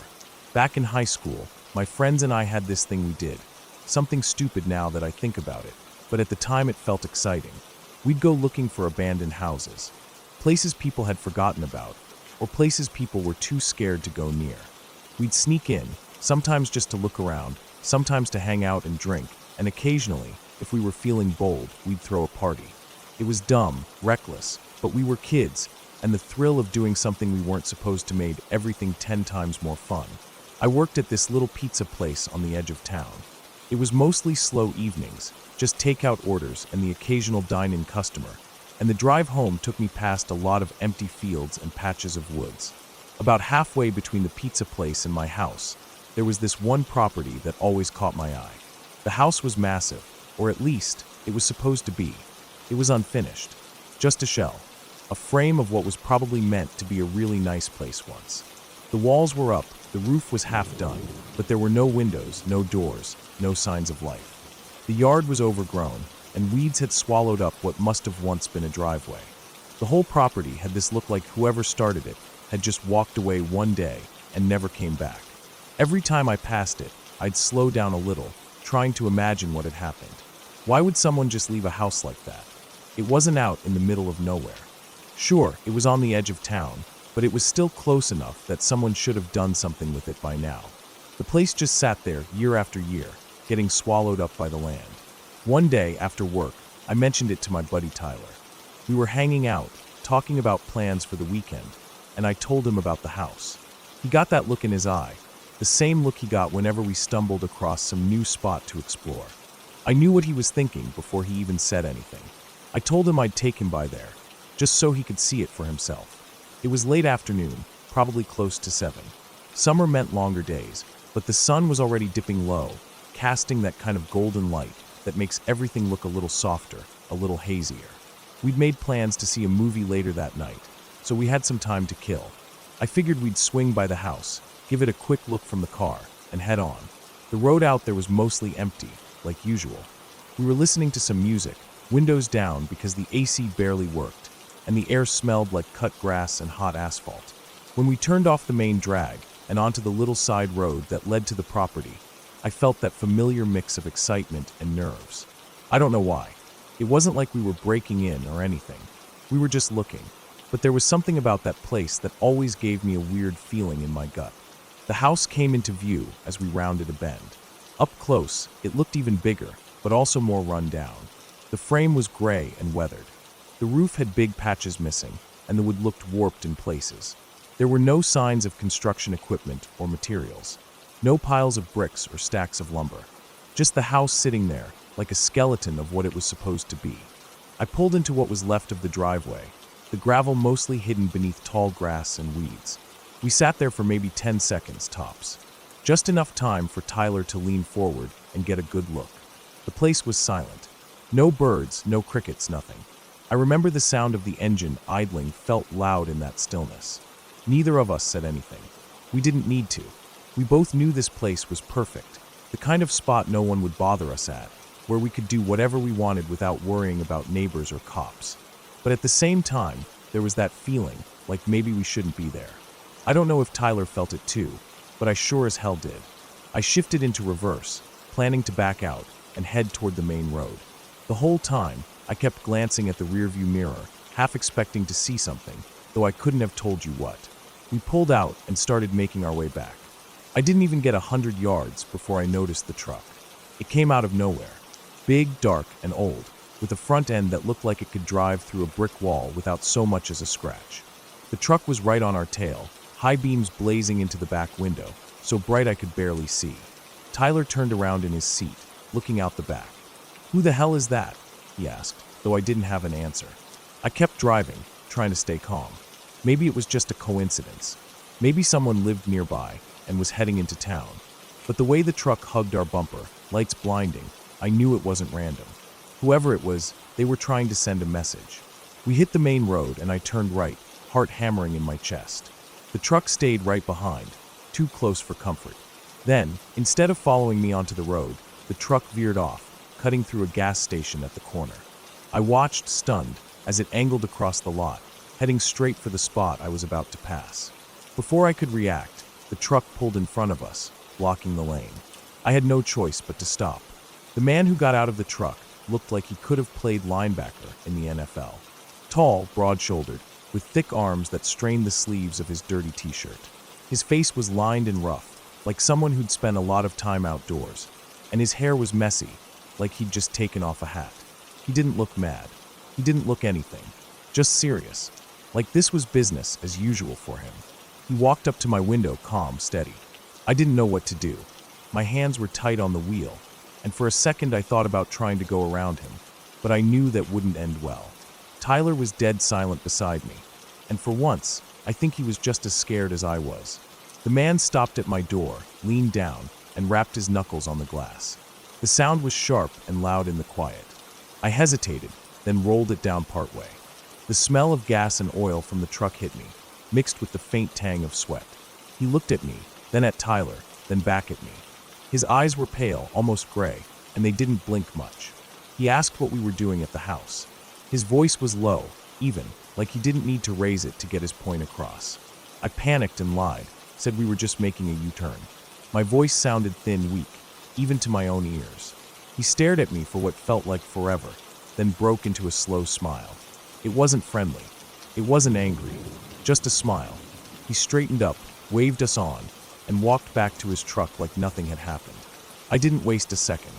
I rolled the window up, heart still racing, and drove off. The truck stayed parked there, lights off now, just watching as we pulled away.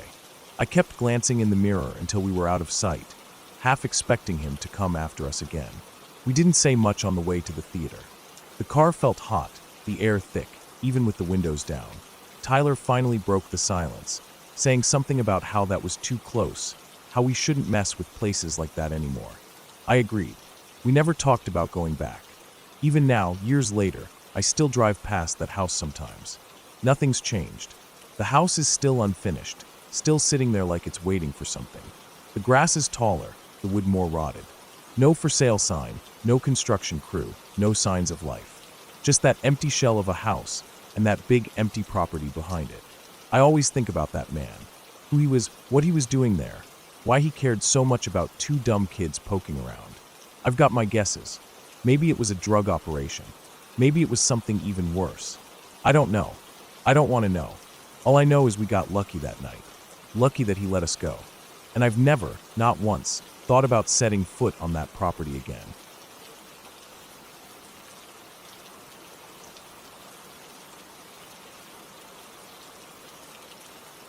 It had been a few months since I moved into my new house.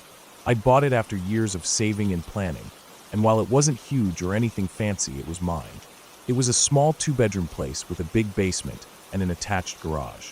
The street was quiet, lined with other small homes, and most of my neighbors seemed friendly enough. It felt like a fresh start, and I had spent those first few months settling in, painting walls, hanging pictures, fixing up little things that needed fixing. I was proud of it. That weekend I had a long break from work, so I decided I'd spend the time doing some deep cleaning and cooking. I wanted to get ahead of the week. I remember it was a Saturday morning, bright but cool. The kind of day that makes you want to open the windows just a crack to let in the fresh air. I'd made a list the night before, cleaned the bathroom, mopped the kitchen floor, wiped down the baseboards, that kind of thing. I wanted to bake a casserole too, something simple that I could eat over the next few days. So that morning I got up, made coffee, and started working through my list. I vacuumed, dusted, wiped surfaces. I worked my way through each room slowly. The house felt peaceful, with nothing but the sounds of the vacuum cleaner and the hum of the fridge in the background. After a few hours, I decided it was time to start the food. I pulled out the ingredients, chopped the veggies, browned the meat, mixed everything together, and put it in the oven. I set the timer, 45 minutes. That gave me just enough time to hop in the shower. The bathroom is right off the small hallway that leads from the kitchen to the bedrooms. I grabbed a clean towel and went in. The hot water felt great, washing away the dust and sweat from the cleaning. I stood there longer than I probably should have, letting the steam fill the small room. I washed my hair, scrubbed my skin, and just let myself relax for a few minutes. Then, remembering the food in the oven, I hurried up. I turned off the water, grabbed the towel, and started drying off. That's when I heard it. The beep, beep, beep, beep of the oven timer. 4 quick beeps that meant the casserole was ready. Still half wet, I wrapped the towel around myself and walked out of the bathroom, down the hallway, and into the kitchen. The smell hit me right away, warm, cheesy, savory. It smelled delicious, and I remember feeling excited about eating it. I grabbed my oven mitts, opened the oven, and pulled the dish out. It was bubbling around the edges, just starting to brown on top. I set it on top of the stove to cool, and turned the oven off. I decided I wanted something to go with it, maybe some quick vegetables or rice. I grabbed a pot, filled it with water, put it on the stove, and turned on the burner. I started getting things ready for the sides. Nothing fancy, just simple stuff to round out the meal. Then I thought, I should probably finish cleaning up in the bathroom and get dressed. I hated the feeling of walking around half wet and wrapped in a towel. So I headed back down the hall, into the bathroom. I wiped the steam off the mirror, brushed my hair, and quickly got dressed. I remember putting on a pair of old sweats and a t-shirt, something comfortable since I didn't plan on going anywhere. I tossed the wet towel into the hamper, checked myself in the mirror, and felt more normal again. I felt better. I walked back into the kitchen, thinking about plating up some food, and that's when I saw it. A small spot of red on the white tiles. It wasn't huge, maybe the size of a dime, but it stood out sharply against the clean floor. I froze, staring at it. My mind started racing. Blood. That's blood. My heart started pounding in my chest, and I felt my mouth go dry. I looked around the kitchen, my eyes darting from the windows to the back door. I checked the locks, even though I knew I'd locked everything. I looked at the windows above the sink and by the dining area, looking for cracks or broken glass. Nothing. Everything seemed normal, but the blood was there. I crouched down, looking at it closely, trying to figure out how it got there. I looked at the counters, the stove, the floor around it. I looked at myself, at my hands, my arms, my legs, checking for cuts. Nothing. I didn't feel hurt at all. That's when my brain started filling with horrible thoughts. Someone broke in. Someone got in while I was in the shower. Maybe they cut themselves on a window or something when they got in. Maybe they were in the house right now, hiding, waiting for the right moment to come out. Maybe they were in the basement. My chest felt tight, and I could feel the panic rising. I stood up fast, my mind screaming at me to get out of the house. I didn't even grab my phone at first. I just walked straight out the front door, barefoot, stepping onto the porch. The cool concrete felt harsh under my feet, but I didn't care. I took a deep breath, trying to calm down, but my heart wouldn't slow. I stood there for a moment, then went back in just far enough to grab my phone off the counter, and then went right back outside. I called my boyfriend first. I felt stupid doing it, but I didn't know who else to call. I told him what happened. He was at work and couldn't leave. I could hear in his voice that he didn't know what to tell me. I didn't want to call the police. I mean, what would I say? I found a drop of blood in my kitchen. It felt silly and serious at the same time. So I called my neighbor. She lived 2 houses down, an older woman who had introduced herself when I moved in. I explained what happened as best I could and asked if she could come over. She agreed. While I waited, I paced up and down the porch, glancing at the windows and doors, half expecting to see a face peeking out at me. When she arrived, I felt a little better just not being alone. We both went inside, knives in hand, moving cautiously through the house. We checked the bedrooms first, pushing open the doors, looking in the closets, behind furniture. Nothing. Everything looked normal. No sign of anyone. Then we turned to the basement. I hated that basement. It was large, unfinished, with concrete walls and floor, and always felt damp and cold no matter the weather. The kind of place where shadows seemed to gather in the corners. We opened the door, turned on the light, and slowly went down.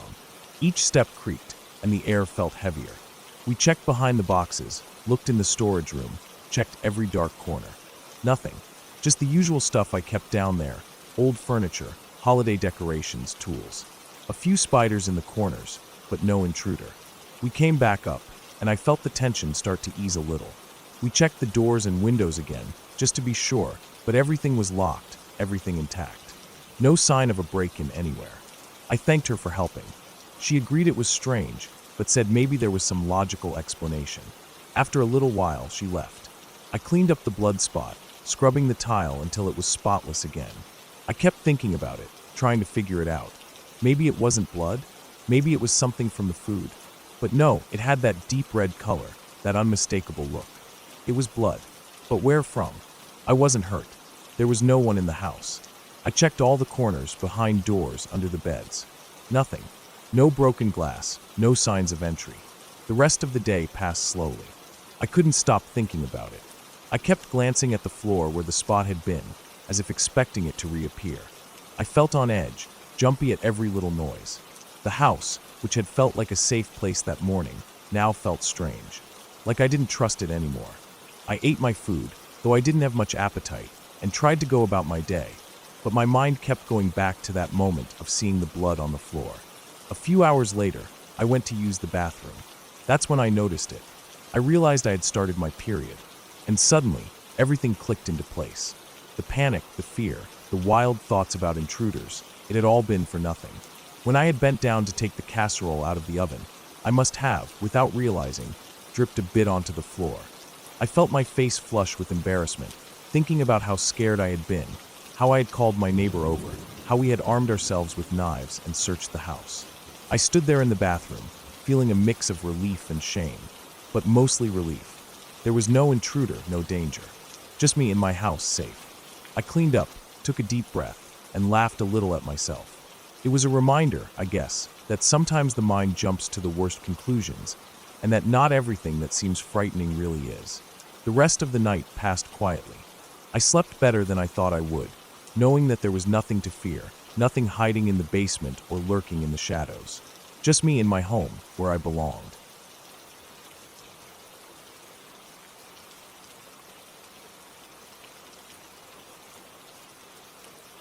When I think back to that day, I can almost feel the warmth of the sun on my face and hear the sounds of kids laughing and shouting all around me. It was one of those bright, crisp days where the sky looked impossibly blue and the grass on the playground felt scratchy under my sneakers. I was about 8 years old, maybe a little younger, and recess was always something I looked forward to. It was that time of the day when the weight of schoolwork disappeared, and we could run wild, play tag, climb on the jungle gym, or just sit around and trade snacks. I remember the smell of dust in the air, mixed with the faint scent of the nearby cafeteria, where lunch ladies were already preparing for the next period. That particular day started out like any other. The bell rang, and we poured out onto the playground like a wave breaking free. Some kids ran straight for the swings, their sneakers kicking up little puffs of dirt as they raced each other. Others huddled together, already deep into their games of make-believe or plotting who would be it in hide-and-seek. I wasn't doing anything special at first. I think I was just kind of wandering, not sure what I felt like playing that day, when I noticed a small crowd forming near the side of the building where the old storage room was. The storage room was a place none of us really paid much attention to. It was just a door with peeling paint that was tucked away behind the main part of the school, near where the janitors kept their tools and the extra playground equipment. Sometimes we'd see a teacher or one of the janitors go in there, but mostly it just sat there, forgotten. That's why it seemed strange to see so many kids gathered around it, their faces tight with fear, some of them backing away like they'd seen something terrible. Curiosity got the better of me. I started walking toward them, weaving between groups of kids until I was close enough to see what was going on. The kids closest to the door were the ones who looked the most frightened. Their faces were pale, like they'd just seen something that shook them down to their bones. I remember one boy standing there with his hands out, palms up like he was trying to keep everyone back without even realizing it. His eyes were wide, and his mouth was slightly open, but no sound came out. The way he stood there made me stop for a second. It was like he was frozen in place, caught between wanting to run and not wanting to leave whatever he'd seen behind. I could hear bits and pieces of what the kids were saying. They were whispering urgently to each other, warning anyone who came close. "Don't look through the keyhole," they said. "Don't go near it. There's an eyeball staring at you from the other side." The words sounded strange, almost silly at first. An eyeball, just sitting there, staring. But the way they said it, the way their voices trembled, made my heart beat a little faster. I didn't understand what they meant, not really. I thought maybe they were playing some kind of trick or making up a story to scare the younger kids. But even as that thought crossed my mind, I could see their fear was real. It wasn't the kind of fear that comes from telling ghost stories for fun. This was different. Their fear felt heavy, like it filled the space around that door and spread out toward all of us who stood nearby. I took a step closer, drawn in by the need to see for myself. Some of the kids tried to stop me, grabbing at my sleeve or shaking their heads. But I was too curious. I needed to understand what they were so afraid of. I bent down slowly, my knees brushing the rough concrete as I leaned toward the door. The keyhole was small, just a little circle in the middle of a rusted metal plate. I could see where the paint had chipped away around it from years of use. The brass around the keyhole was tarnished, dull with age, and the door itself looked even older up close, with cracks and scratches I'd never noticed before. I hesitated for just a second, feeling my breath catch in my throat. The area around me grew quieter as the kids held their breath, waiting to see what would happen. I moved my eye to the keyhole, squinting a little to adjust to the dark space beyond. And then I saw it. There, staring right back at me from the other side of the keyhole, was an eye. A round, wide eye looking directly into mine. It was so clear, so close, that I could see the details, The dark circle of the pupil, the lighter color of the iris, and even the tiny red veins that spread out from the corners. The eye didn't blink or move. It just stared. In that moment, my body froze. A cold wave of fear washed over me, making my skin prickle and my stomach twist into knots. My heart pounded so loudly in my ears that I could barely hear anything else. I felt a strange pressure in my chest, like I couldn't breathe properly. My legs went weak, and before I knew it, I felt warmth spreading down my legs. I had peed my pants right there, unable to control it, too scared to even move. The shame hit me at the same time as the terror, and I felt tears sting my eyes as I backed away from the door, my hands shaking. The kids around me noticed what had happened, and some started to back away too, their faces pale, their eyes darting around like they expected something terrible to burst through the door at any second. Others just stared at me, wide-eyed, not sure what to say or do. The teachers must have seen the commotion from across the yard because soon enough, I heard the sound of their footsteps hurrying over. Everything became a blur after that. A teacher put a hand on my shoulder, asking me if I was okay, but I couldn't speak. My mouth felt dry, my tongue heavy. I was led to the nurse's office, where they gave me a change of clothes from the lost and found bin. I remember sitting there on the little cot, the paper on it crinkling under me, my hands clenched into fists at my sides. My face felt hot with embarrassment, but the image of that I wouldn't leave my mind. Every time I closed my eyes, I saw it again, staring at me without blinking, as if it had been waiting for me all along. Later in the day, after things had calmed down a bit, I heard that the janitor had gone to check out the storage room. The teachers needed to understand what had caused so much panic. I wasn't there to see it, but I heard about it afterward. The janitor unlocked the door and went inside, probably expecting to find some animal, or maybe even a kid who'd gotten trapped. But what he found was much simpler than that. There was no one inside. No animal, no person, no hidden monster. Just a mirror. Someone had placed an old mirror up against the door, leaning it in just the right way that when we looked through the keyhole, we saw our own eyes looking back at us. The eye that had terrified me, that had made me pee my pants and left me shaking with fear, had been my own reflection. The thought made my face burn even hotter with embarrassment when I heard about it. All of that fear, all of that panic, had been over nothing more than a mirror propped up in just the right spot. When I think back to it now, I can see how it all happened so easily. The keyhole, the darkness of the room, the way the mirror caught the light just enough to reflect back at us. It was a perfect accident, or maybe someone had put the mirror there on purpose as a prank. I'll never know for sure. What I do know is how real the fear felt in that moment. It didn't matter that it was just my own eyes staring back at me. At the time, it felt like something else entirely, something I couldn't explain, something that made my body react before my mind could catch up. The rest of the day went on as usual.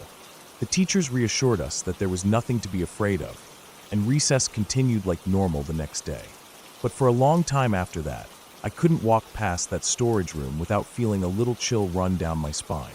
Even now, all these years later, I sometimes think about how powerful our own imagination can be, how it can turn something as harmless as our own reflection into something that feels like a nightmare. It taught me something I've carried with me ever since. Sometimes the scariest things we see are the ones we create in our own minds. And sometimes, all it takes is a mirror and a keyhole to remind us just how easy it is to let fear take over. That day stayed with me, not because there was anything truly dangerous behind that door, but because it showed me how quickly and completely we can convince ourselves that there is.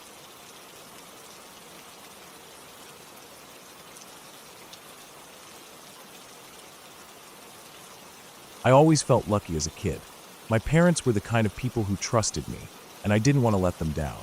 On the weekends, they let me sleep in the living room if I wanted. It was kind of my own little reward for behaving during the week. My sister had the kind of sleep that could be ruined by a pin dropping 2 houses over, so my parents figured it was easier to let me take over the couch on Friday and Saturday nights rather than risk me waking her. I'd make a big deal out of it, dragging my pillow and blanket out of my room like I was setting up camp. The living room always felt cozier somehow, like I was in my own small world, the television flickering softly, the hum of the fridge in the kitchen, the glow of the porch light outside the front window. Nick at Night became my weekend companion.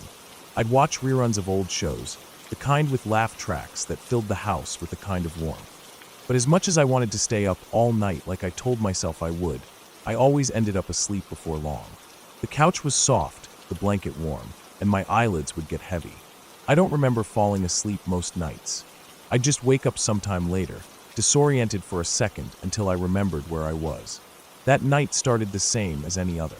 I had my pillow squished behind my head just right, the blanket pulled up to my chin, and the TV volume low enough that I wouldn't get in trouble. I remember watching some show about a talking horse or something silly like that, and then it all just faded out. Next thing I knew, I was waking up, but it wasn't like waking up because I was uncomfortable or because the TV was too loud. It was that strange prickly feeling that goes up the back of your neck, like every tiny hair on your body suddenly wakes up before you do. My heart started beating faster right away, and I didn't even know why yet. I sat up fast, too fast because I got that weird dizzy rush to my head, but I didn't lay back down. I was staring straight at the front window. The curtains were mostly open, because I always liked to be able to see the yard and the trees when the moon was out. And that night, the moon was so bright it looked like somebody left a porch light on outside. The yard was washed in silver light, everything still and quiet except for a little bit of breeze that made the leaves shimmer. That's when I saw it. There, in one of the trees that lined our property, maybe 30 feet from the window, was the shape of a person. Clear as day, or clear as night, I guess. The tree wasn't some little sapling either. It was one of those tall, old trees that had been there long before our house. And up in its branches, maybe 10 or 12 feet off the ground, was this person. The way they were crouched, balanced like they'd done it 1,000 times before, just didn't look right. I couldn't make out a face, but I could see the shape of them, knees bent, arms resting on their legs like they were watching something. Like they were watching me. For a second I just sat there, frozen. My breath caught in my throat, my body rigid with fear. The longer I stared, the more sure I was that I wasn't imagining it. The shape didn't move, didn't waver like a shadow or a trick of the light. My heart was pounding so hard I could hear it in my ears. Then, as if he sensed me noticing him, the family dog, our old mutt Buster, who had been asleep near the fireplace, suddenly sprang up. He ran to the window, growling low at first, then snarling, his teeth bared and his nose pressed to the glass. He was ready to tear through that window if he had to. That broke whatever spell I was under. I shot off the couch and ran to my parents' room as fast as my legs would carry me. I didn't even think about the dark hall or the creak of the floorboards. I just needed to get to them, to tell them what I saw. My dad was already sitting up when I burst in, rubbing his eyes. My mom was asking what was wrong, but I couldn't get the words out right. I just kept pointing toward the living room, trying to explain that there was someone outside. I could barely breathe, I was so scared. Dad didn't waste time. He got up, grabbed the first thing he could find that might serve as a weapon, some heavy flashlight or a piece of pipe, I don't remember, and went out the back door, calling Buster to follow him. I stayed behind, clinging to my mom like I was half my age, shaking all over. She kept telling me it was okay, that Dad would take care of it, but I could tell she was scared too.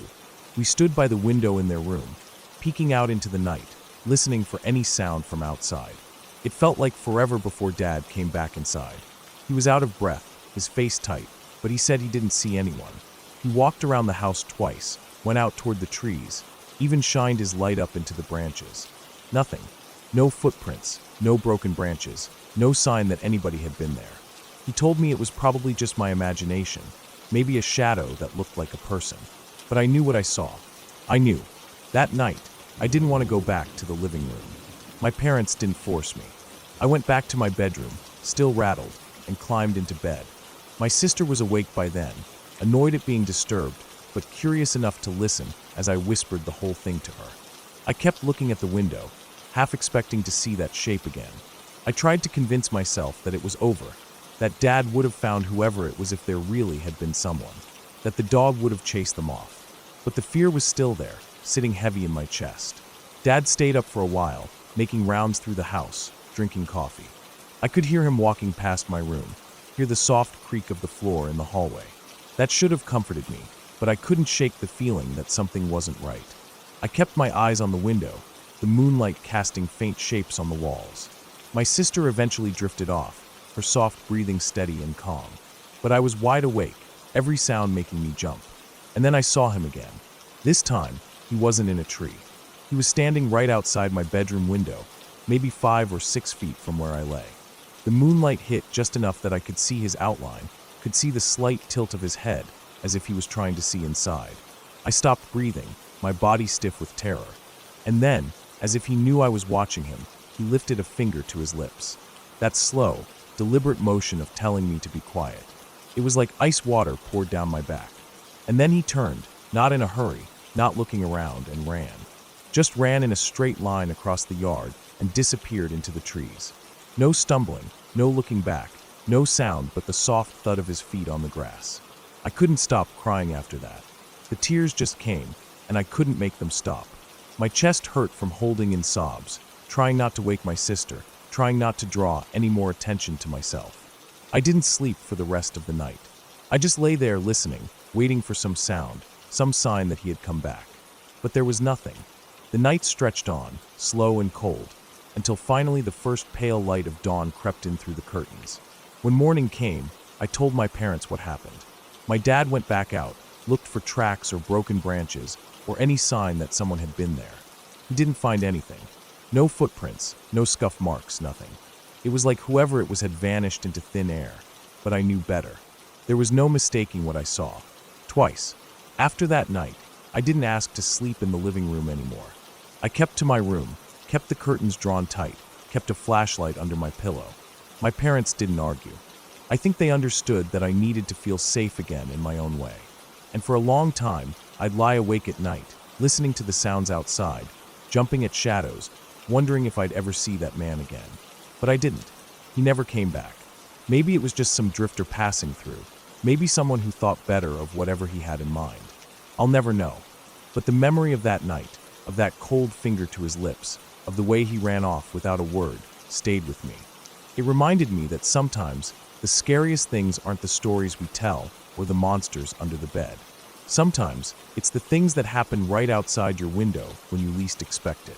And though time passed and the fear faded, that image of the man in the moonlight, crouched in the tree or standing at the window, never really left me. Even now, I can still see him if I close my eyes, as clear as that night when I was just a kid, watching the shadows in the yard and learning that real fear doesn't need a face you can see, just a presence you can't forget.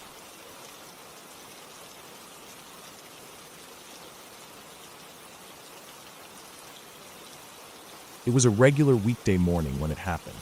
The kind of morning that you don't think twice about. The kind of morning where everything moves on autopilot.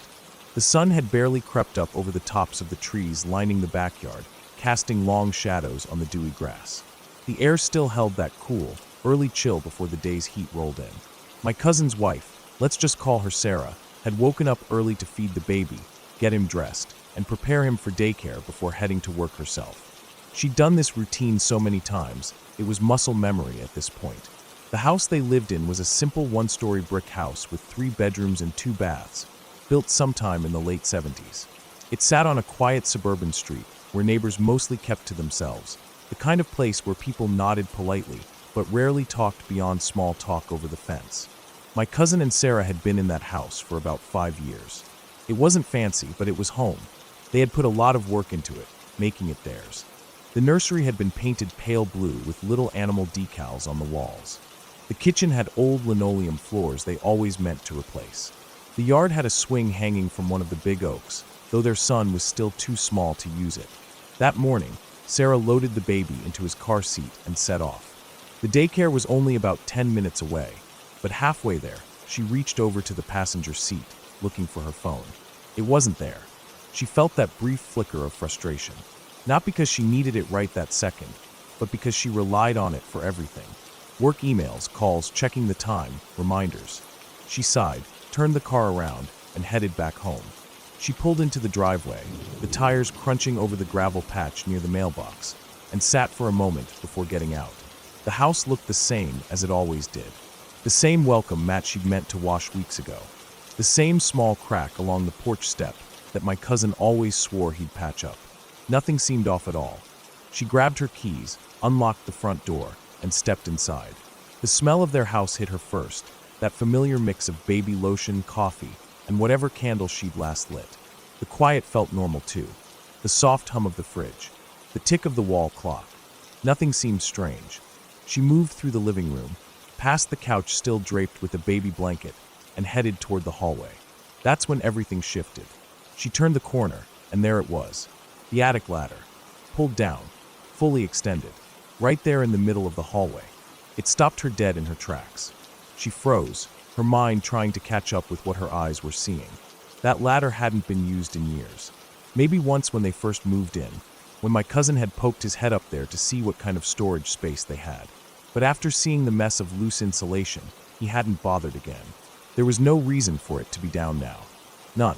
Her heart started to race. The baby shifted in his car seat outside, making a small noise that snapped her out of her daze.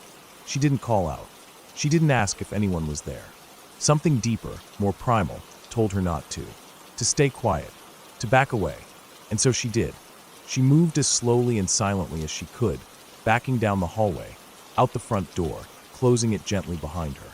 She walked to the car as casually as she could manage, climbed in, locked the doors, and pulled away from the house.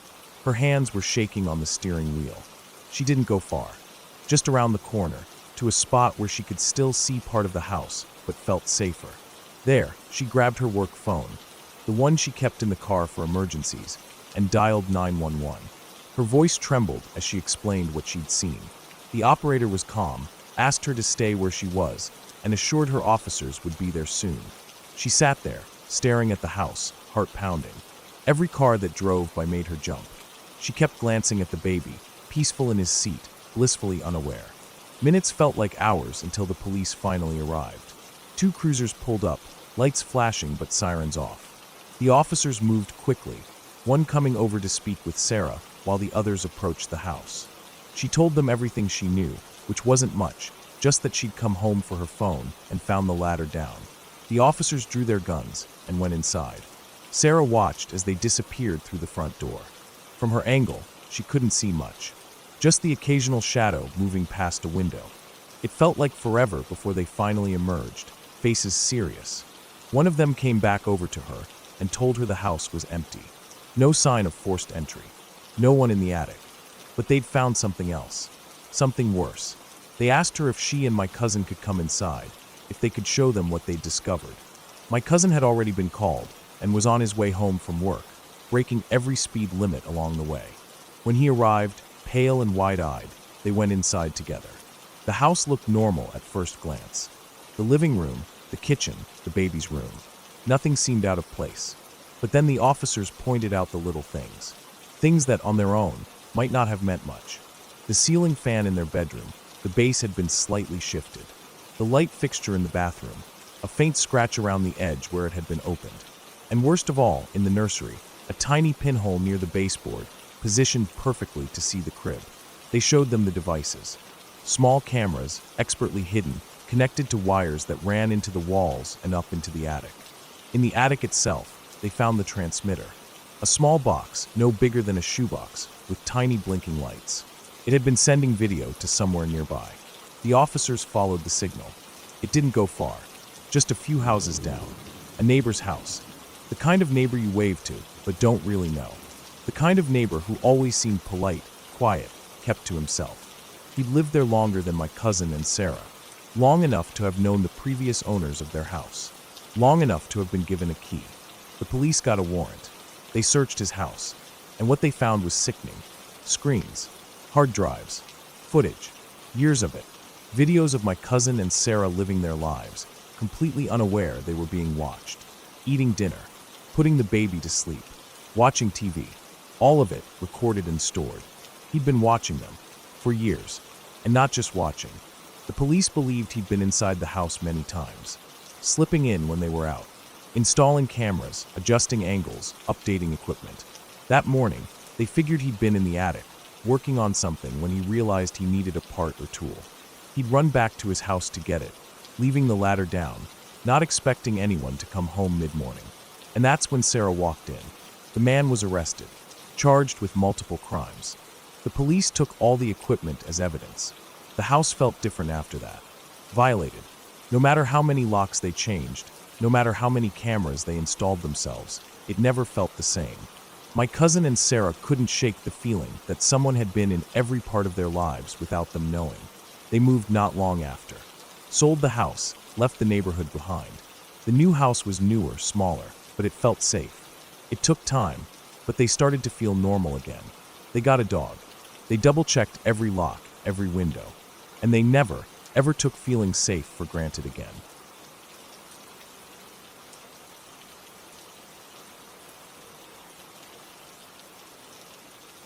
Probably just my whole life would count as a scary story. When people think of fear, they picture shadows in the dark, strange sounds in the woods, or a figure standing at the foot of the bed at night. But fear can take other shapes too, quieter ones that stay with you every hour of every day, where you don't even realize how much you're suffocating because it's the only air you've ever breathed. That's how it was for me. My mother and grandmother weren't monsters from a movie. They were just people, but what they did kept me more trapped than any locked room or chain could have. When I was little, I didn't know anything was wrong. I thought it was normal for a kid to not be allowed outside, to not be allowed to visit friends or family. I thought everybody had mothers who said the world was dangerous and full of bad people. Mothers who said you couldn't trust anyone. I thought it was normal that I wasn't allowed to ride my bike down the street or play outside unless my mother or grandmother was right there. I thought it was normal that I never got to stay over at a friend's house or invite anyone over to mine. My world was small, and I didn't even know how small it was. As I got older, though, I started noticing. Other kids at school would talk about sleepovers or birthday parties or going to the park. I'd just sit there and listen because I had nothing to share. I started wanting things, simple things like to walk home from school by myself or go to the store to buy candy with my own money. But I wasn't allowed. My mother always had some reason ready. There were kidnappers out there. There were bad men looking for girls to hurt. The world was evil, and only she could keep me safe. My grandmother backed her up every time. They acted like they were doing me a favor. When I hit my teenage years, it got even harder. I wasn't just a little kid anymore. I wanted what everyone else had. A job, a driver's license, some freedom. I begged to get a job when I was 16. My mother told me I didn't need one. She said I had everything I needed right there with her. She said a job would put me in danger, that people would take advantage of me, that I wasn't ready for the world. I told her I could handle it, but she just got angry. She said I was being ungrateful, that I didn't understand how hard she worked to keep me safe. By the time I was 19, I felt like I couldn't breathe. I couldn't drive because she wouldn't let me get a license.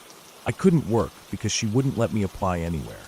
I couldn't even go for a walk by myself. My mother controlled everything. My grandmother was the same. They said they loved me.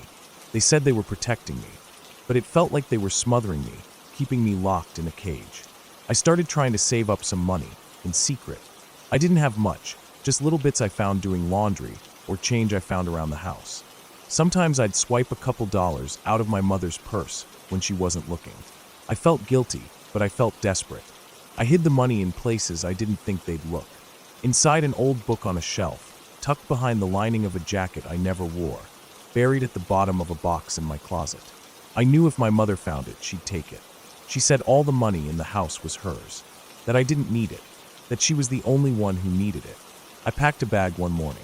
I waited until my mother and grandmother were busy in the kitchen. I had it all planned out. I'd slip out the back door, cut through the neighbor's yard, and make it to the bus stop. I had enough for a ticket to anywhere. I didn't care where, just as long as it was away. My heart was pounding so hard I thought I was going to be sick. I had my hand on the doorknob when I heard her voice behind me. My mother.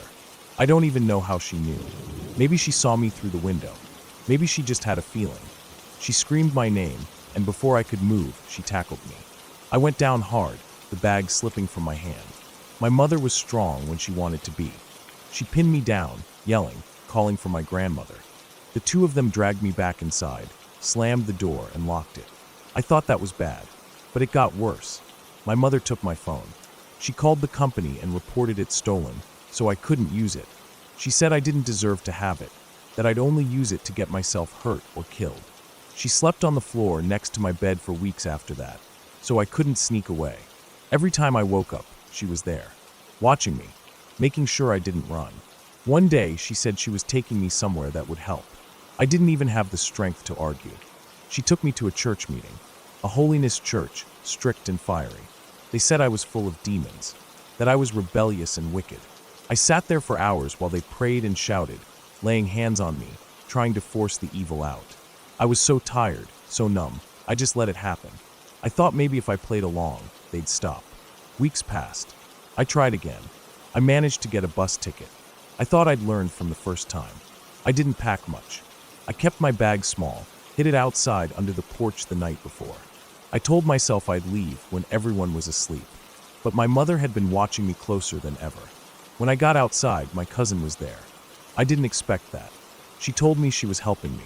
She said she wanted to talk before I left, just for a minute. I was so desperate, I believed her. I got into her car. She shut the door, and I heard the lock click. Child safety lock. I was trapped. She drove me home, my mother waiting on the porch like she knew all along. That was the worst part of it all. How they made me think I was the crazy one. How they convinced everyone else that they were right, that I needed help, that I was sick or lost or out of control. My relatives came around more after that. Not to help me, but to help keep me in. They parked in the driveway, kept watch, made sure I didn't leave. I was cut off from everything. No phone, no internet, no letters, no visitors. A year of that. A year of waking up every day and feeling like I was drowning in my own life. A year of trying to think of any way out, but every door felt locked. I don't even know how I made it through that year without losing my mind. But I kept telling myself I wouldn't give up. I wouldn't stop trying. Little by little, I started to find cracks in the wall they'd built around me. I listened when they talked. I watched where they put the keys. I learned when they'd leave the house, even for a few minutes. I started to plan again, but I kept it all inside this time. I didn't pack a bag. I didn't make any sudden moves. I waited. I was patient. I told myself I'd only get one more chance, and I had to make it count. The day finally came. My mother had a doctor's appointment. My grandmother went with her. They left me home alone, thinking I was too beaten down to try anything. But I wasn't. I was ready.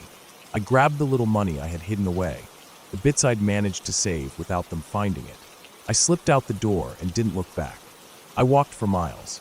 I didn't stop until I reached a place where I knew they couldn't find me right away. A public place. I used a payphone to call a shelter. I told them everything. I didn't even care if I sounded crazy. I just needed help. That was the start of my real life. It wasn't easy. I had to fight for every bit of freedom. I had to explain my story over and over. I had to face the fear of what would happen if they found me. But I didn't give up. I got help. I got a place to stay. I got a job. I worked hard to build something for myself. I didn't have much, but I had enough. Enough to know I was alive. Enough to know I was free. Looking back, it still feels unreal sometimes. Like it happened to someone else. Like it was a nightmare I woke up from. But it was real. And I made it out. I don't hate my mother or grandmother. I think they thought they were doing what was right. But they were wrong. They didn't protect me. They trapped me.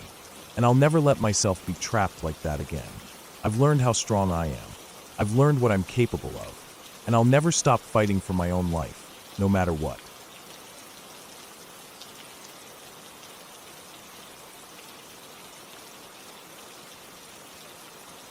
It happened last summer, when I was staying at my parents' house for the holidays. I had been living on my own for a while in the city, but I decided to come back for a couple of weeks. The house wasn't anything fancy, just the same old two-story house in a quiet neighborhood where I grew up. My parents still kept everything pretty much the same. The furniture, the old pictures on the walls, even the way they arranged the bookshelves in the living room. It felt familiar but kind of strange at the same time, like stepping back into an old life that didn't fit me anymore. That night, I couldn't sleep. I had gotten back into some of my bad habits while being home, staying up way too late. I was sitting at the small desk in my childhood room, the one I'd used for homework years ago, scrolling through random stuff on my computer. The room was dark except for the light from the screen. The curtains were closed, but every now and then I could hear the faint sound of a car passing by outside. The house was quiet otherwise. I remember feeling that kind of heavy quiet that only happens in the middle of the night, when everything is still. It was around 3 in the morning. I wasn't paying much attention to the time, but I remember glancing at the clock on my computer because my eyes were starting to feel sore from staring at the screen too long. That's when my phone, which was lying next to the keyboard, lit up. It vibrated quietly, almost startling me because I hadn't been expecting anything at that hour. I saw it was a call from my sister. That immediately seemed odd. My sister's room was just down the hallway. If she needed something, she could have just come over and knocked on my door. It's not like she was shy about that kind of thing. We'd always been close, and she wasn't the type to hesitate to ask for help. But there it was, her name on the screen. Without thinking much of it, I reached for the phone to pick up, but just as my finger touched the screen, the call ended. No voice, no sound, just the call ending. I stared at the phone for a second, feeling a bit confused. My first thought was maybe she accidentally called me, like maybe she was trying to unlock her phone or something and hit the wrong button. But even that didn't feel right, because what would she be doing on her phone at this hour? I figured maybe she needed to talk, so I stood up and stepped out into the hallway. The house was dark, and I didn't bother turning on the lights. I knew the place well enough that I didn't need to.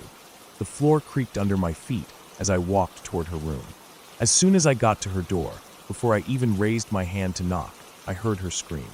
It was loud, sharp, and sudden, the kind of scream that makes your heart stop for a second. I didn't think, I just pushed the door open and ran inside. Her room was dark too, except for a bit of light coming in through the gaps in the curtains. She was sitting up in bed, her back against the wall, breathing hard. Her eyes were wide, and for a moment she didn't seem to see me at all, like she was still caught in whatever had scared her. I looked around the room. There was no one there. Just her bed, the dresser, her clothes thrown over a chair in the corner. I stepped over to the window and pulled the curtain aside to look outside, but the yard was empty. The night was still. No movement. No sound. I turned back to her, and by then she had started to calm down a little. She was still shaking, but she wasn't screaming anymore. Her face was pale, and she kept glancing around the room like she expected something to jump out at her. She told me, after a minute or two, that she'd woken up and seen someone, or something, leaning over her. A dark shape, close enough that she could feel its presence. It had been right there, just inches from her face. That was when she screamed. But as soon as she did, the shape was gone. She didn't see it leave. It was just gone. I was still trying to make sense of it. My mind was racing through possibilities. Could someone have gotten in? But the house was locked. I was sure of that. I had checked the doors before I went up to my room earlier that night. I always did. It was a habit. And even if someone had gotten in, how could they have disappeared so fast? There wasn't any sound of anyone leaving. No footsteps. No doors opening or closing. I told her about the call, thinking maybe it was connected somehow. Maybe she had called me without realizing it when she woke up and saw whatever it was that scared her. But she shook her head. She said she hadn't called me. She hadn't even touched her phone. That was when she told me her phone wasn't in the room. She had left it downstairs in her purse before going to bed. I didn't believe it at first, so I went to check. Sure enough, her purse was sitting on the small table by the front door, and her phone was inside it, right where she said it would be. I pulled it out and checked the call log. Nothing. No record of any call to me or to anyone else. But when I looked at my own phone, the call was there. A missed call from her number, at exactly the time I remembered. That was when I felt something I hadn't felt at first. A kind of cold unease that settled in the pit of my stomach. It wasn't just that something weird had happened. It was that there was no good explanation for any of it. I kept trying to think of one anyway. Maybe someone cloned her number, though I didn't know how or why anyone would do that just to make one call in the middle of the night. Maybe some kind of glitch.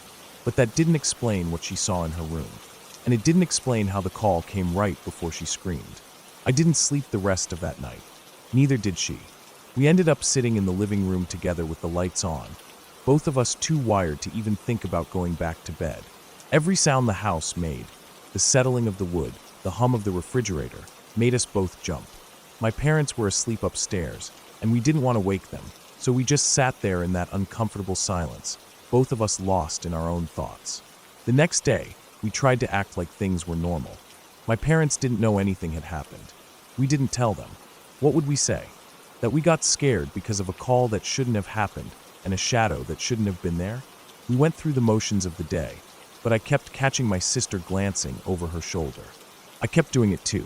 Every time I walked past a window or into a room, I half expected to see something or someone that shouldn't be there. I checked the doors and windows again. I checked them over and over. I even went outside and walked around the house, looking for any sign that someone had been there. There was nothing. No footprints in the dirt, no marks on the windows. The locks were fine. Everything was just as it should be. But that didn't make me feel any better. If anything, it made me feel worse, because it meant there was nothing to explain what had happened. We never figured it out. I kept that call on my phone for a while, like maybe if I stared at it long enough, some answer would come to me. But it didn't. Eventually I deleted it, though I wish I hadn't. It felt like holding on to it was holding on to the question, and I wanted to let it go. But even now, I still think about that night sometimes. I think about the way her voice sounded when she screamed. I think about the way the house felt afterward, like the quiet had turned heavy, like something was watching. I think about that call, and how it came just at the right moment to pull me out of my room and down the hall. And I wonder, it could have been some weird technical thing, I guess. Some glitch between our phones or the network. Maybe there's an explanation that I just don't know enough to understand. Maybe she saw a shadow that wasn't really there, or maybe her mind played a trick on her, caught between sleeping and waking. But deep down, I don't really believe that. It felt too real. The fear in her voice, the look in her eyes, it wasn't the kind of thing you imagine. It was real, whatever it was. And as much as I've tried to let it go, I know I'll probably never stop wondering what really happened that night.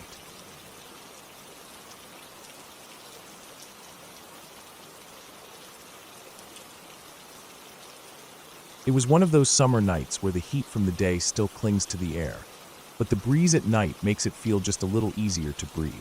I remember how quiet everything was, that heavy kind of quiet that settles in a city when most people are asleep, but the world doesn't quite stop. I had been out with my friend. We liked to ride our bikes at night sometimes, especially when the weather was nice. The city felt different at night, emptier, calmer. It felt like we had it to ourselves. That night, we'd met up around 10, just riding around, talking about nothing in particular. It felt good to just be out, pedaling through the warm air, letting the city lights flicker past.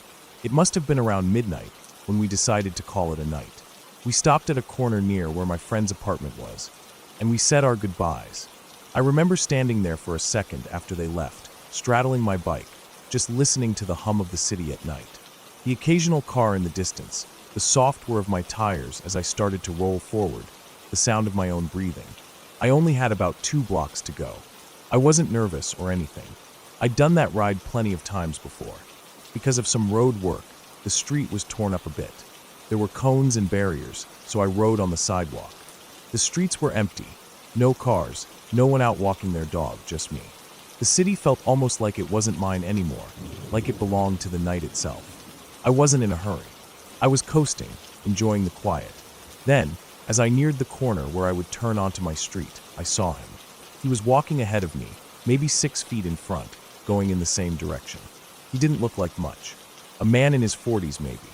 Scruffy, unshaven, his clothes a little wrinkled, but not dirty. Not the kind of dirty you see with people who are living on the street. Just like he didn't care much about ironing or shaving that day. Maybe he'd had a long day. Maybe he was just out for a late walk like me. The sidewalk wasn't very wide because of the construction barriers. I didn't want to startle him. I mean, it's midnight, and suddenly there's someone on a bike right behind you. I'd probably jump out of my skin too. So about 6 feet behind him, I called out softly, just trying to be polite. I said, "Hey, behind you," just enough to let him know I was there. That's when he turned around. I'll never forget the look on his face. His eyes locked on mine, and there was this anger in them, raw and sharp. It wasn't just surprise, like someone startled. It was like I'd insulted him, like I'd said something cruel. His mouth twisted, and for a second, he just stared at me with that look that made my stomach drop. I turned down my street, trying not to think too much about it. People have bad days. Maybe I'd caught him at a bad moment. I didn't look back right away. I was focused on getting home, on shaking off that weird feeling. But then I heard him. He started yelling. Loud. Angry. Words that hit me like a slap. Calling me a fucking cunt. Saying he was going to kill me. Over and over. His voice filled the empty street, echoing off the buildings. My heart started pounding, my legs moving faster without me thinking. I didn't want him to see where I lived. I didn't want him to know. I decided to ride past my building, to do a loop around the block, hoping he'd give up or lose interest. I kept pedaling, trying not to look back too much, just enough to know where he was. He kept following at first, shouting, but his voice got fainter as I rounded the corner at the end of the block. I thought I'd lost him. I let myself slow down a little, trying to breathe, trying to tell myself it was over, that he'd gone off in another direction. My street came back into view as I completed the loop, and that's when I saw him. He was standing on my front stoop, just standing there, still, like he'd been waiting. His face was turned toward the street, toward me, like he knew I'd come back around. His arms hung at his sides. He didn't shout this time. He didn't move. He just stood there and stared, his face in shadow but his posture tense, like a predator waiting. My stomach clenched. My hands gripped the handlebars so tight my knuckles hurt. I kept going. I didn't slow down. I didn't want him to see me hesitate. I rode past, heart hammering, and I didn't look back. I just kept pedaling. I didn't know what to do at first. Part of me wanted to call my mom. Part of me wanted to call the police. Part of me just wanted to be anywhere else. I felt exposed, like my own neighborhood wasn't safe anymore. I turned down another street, trying to think, trying to breathe. My mind raced. I decided to go back to my friend's place. I didn't want to risk him seeing me again. I made my way back, taking different streets, always checking over my shoulder. Every shadow looked like him.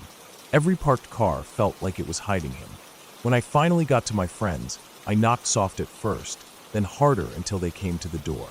I didn't want to explain, but I did. We stayed up for a while, both of us sitting there, trying to make sense of it. I ended up staying the night there. In the morning, I rode home. My street looked normal again. The sun was up, the world was awake, and people were out walking dogs, kids on bikes, cars driving by. My stoop was empty. There was nothing left of what had happened.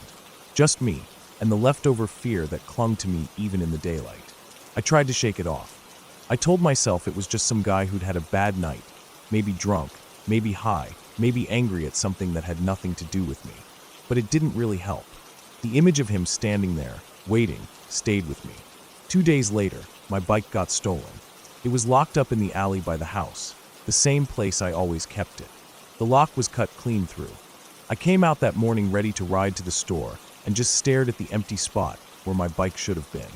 I don't know if it was him. I'll never know. Maybe it was just bad luck. Maybe it was someone else entirely. I texted my mom about it. She was upset, of course. I told her everything then about the night ride, about the man, about him being on the stoop. We talked about calling the police, but she decided it wasn't worth it at that point. The bike was gone. The man was gone. There wasn't much they could do, not after the fact. For a while after that, I couldn't shake the feeling of being watched when I came and went. I'd glance at the stoop every time I came home, checking for him. My heart would race at the sight of anyone standing nearby, even if it was just a neighbor or someone passing by. I kept my doors locked, my windows locked, even on the hottest nights. I stopped going out for late-night rides. The city didn't feel like it belonged to me anymore. But over time, it faded, like all things do. I started to feel normal again. I started riding in the daytime. I still think about that night sometimes, when I pass the spot where I saw him for the first time, or when I lock up a new bike and double-check the lock. I don't know what he wanted. I don't know if he was just angry at the world, or if he really meant the things he shouted. I don't know if he came back looking for me, or if the bike was just a coincidence. What I do know is that it changed the way I see the city at night. It changed the way I feel about quiet streets and empty sidewalks. It reminded me that sometimes, it's not the dark you should be afraid of, it's what might be waiting in it.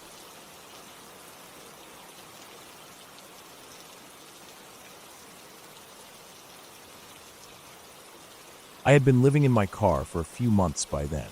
It wasn't something I planned, but life had a way of pushing you into corners. My job fell through, money dried up, and before I knew it, I was packing up what little I had left into the back of my old sedan. It wasn't much of a car. The paint was faded, the engine rattled if I pushed it over 50, and the heater barely worked anymore, which sucked on those cold nights. But it was mine, and for the time being, it was my home. Every night, I'd drive out of town and find some quiet spot where I could park, kill the engine, and get a few hours of sleep without anyone bothering me.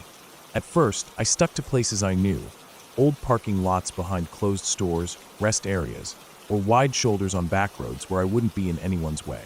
But after a while, I started looking for places that felt a little safer, a little more hidden. I didn't want some drunk to sideswipe me, or the cops knocking on my window in the middle of the night, asking what I was doing. That's how I started using the logging roads. They were rough, dusty trails that cut through the woods a few miles outside of town. Most of them didn't go anywhere anymore, just dead-ended at piles of brush or rusted-out gates that hadn't been opened in years. I found one spot I liked in particular. The turnoff was easy to miss if you didn't know where to look. It was just this narrow path with grass growing up the middle, like no one had driven down it in forever. But if you followed it for maybe a quarter mile, it opened up into this small clearing. There was enough space to turn the car around without too much trouble, and the trees were thick enough that I felt hidden. The first time I parked there, I thought I'd found the perfect place. It wasn't too far out, so I didn't burn much gas getting there, but it was far enough that I figured no one else would be around, especially at night. That first night I stayed there, I got settled in like usual. I cracked the windows just enough for air, pulled an old blanket over myself, and tried to get comfortable. I kept my keys in my pocket like I always did, just in case. The woods were quiet, which I liked at first. No cars, no sirens, no noise at all besides the occasional rustle of leaves or the distant hoot of an owl. But as I laid there, staring up at the ceiling of my car, I started to feel uneasy. Like I wasn't as alone as I thought. I must have drifted off at some point, but it wasn't a restful sleep. I kept having these half-dreams where I was awake, but I couldn't move. In the dream, or whatever it was, I saw someone standing outside the car, right at the driver's side window. I couldn't make out their face, just this dark shape leaning in, looking at me. I tried to sit up, to start the car, but I couldn't move. My chest felt tight, like I couldn't breathe right. The figure just stood there, watching, not moving. Eventually, I must have fully woken up, because the shape was gone, and I was alone again. But my heart was racing, and I couldn't shake the feeling that someone had really been out there. I sat up and looked around. Nothing, just trees and shadows.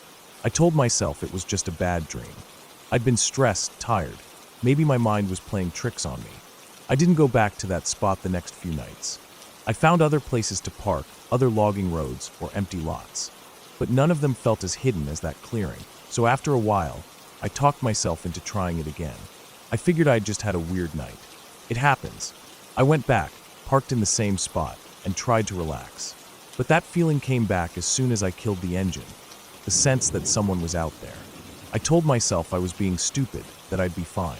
I laid down, closed my eyes, and tried to sleep. Again, I had these strange, vivid dreams. Someone was outside the car, trying the doors, circling around it.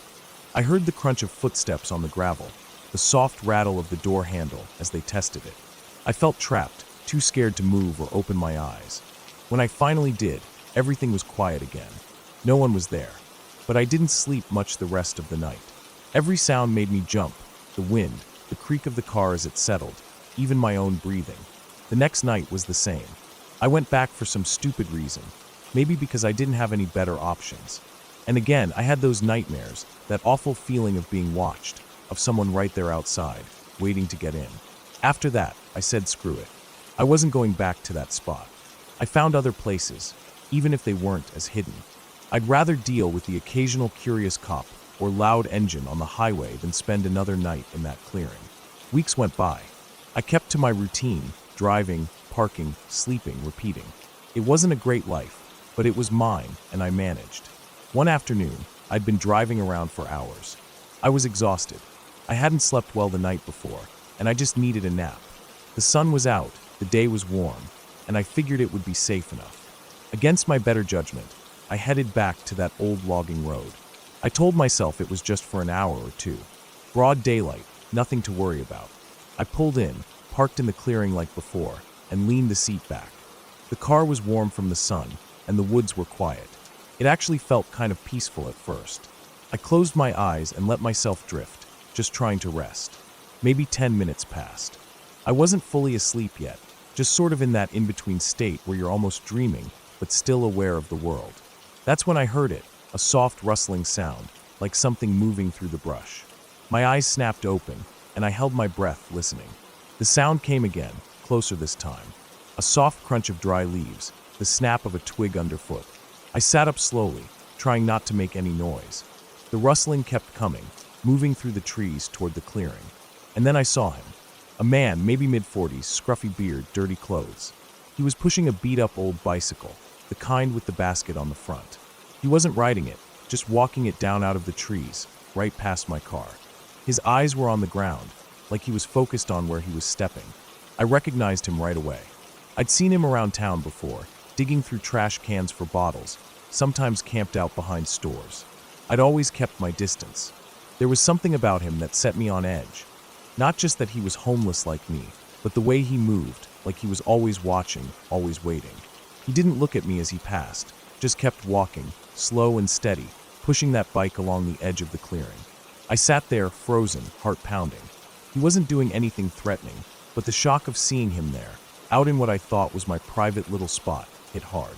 He disappeared back into the trees on the other side of the clearing, and after a few moments, the sounds of his movement faded away. I didn't move for a long time. I just sat there listening, watching the trees, trying to calm down. It hit me then, that weird feeling I'd had those nights, the dreams, the sense of being watched. It hadn't been my imagination. That guy must have been camped out nearby the whole time. Maybe he'd been watching me, maybe not. But he'd been there, living in the woods right next to where I'd been parking. All those times I thought I was alone, I wasn't. I started the car, turned it around, and drove out of there. I didn't look back. After that, I stuck to parking lots, places with lights and people. I didn't care if they weren't as quiet or hidden. I didn't want to take the chance again. The woods didn't feel peaceful anymore. They felt like they were hiding things I didn't want to find. And from then on, I paid more attention to that gut feeling, that sense of unease. It had been trying to warn me all along.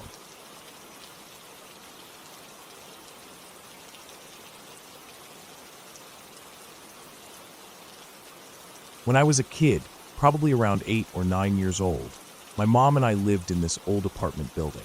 It wasn't anything fancy.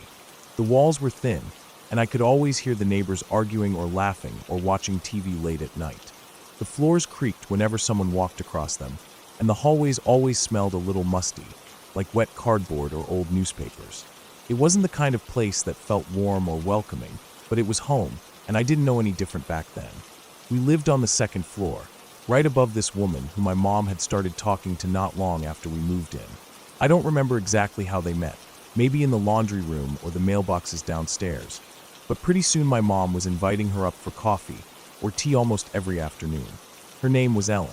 She was maybe in her late 30s, but she looked older. She had long, dark hair that always seemed messy, like she'd just rolled out of bed, and there were always these deep shadows under her eyes. She smoked a lot, and her voice was raspy from it. When she laughed, it sounded forced, like she was trying to remember what it felt like to be happy. But she was kind, or at least she tried to be. She would always bring me little things, a chocolate bar from the corner store, or a small toy she found on sale. I didn't know what lonely looked like when I was that young, but now that I think back on it, I can see it plain as day in her face, in the way she acted. At first, it felt kind of nice having her around. My mom seemed happier too, having someone to talk to besides me. They would sit at the kitchen table, the two of them drinking their coffee or tea, the smoke from their cigarettes curling up toward the ceiling while they talked. Sometimes I'd sit with them, listening even if I didn't understand half of what they were saying.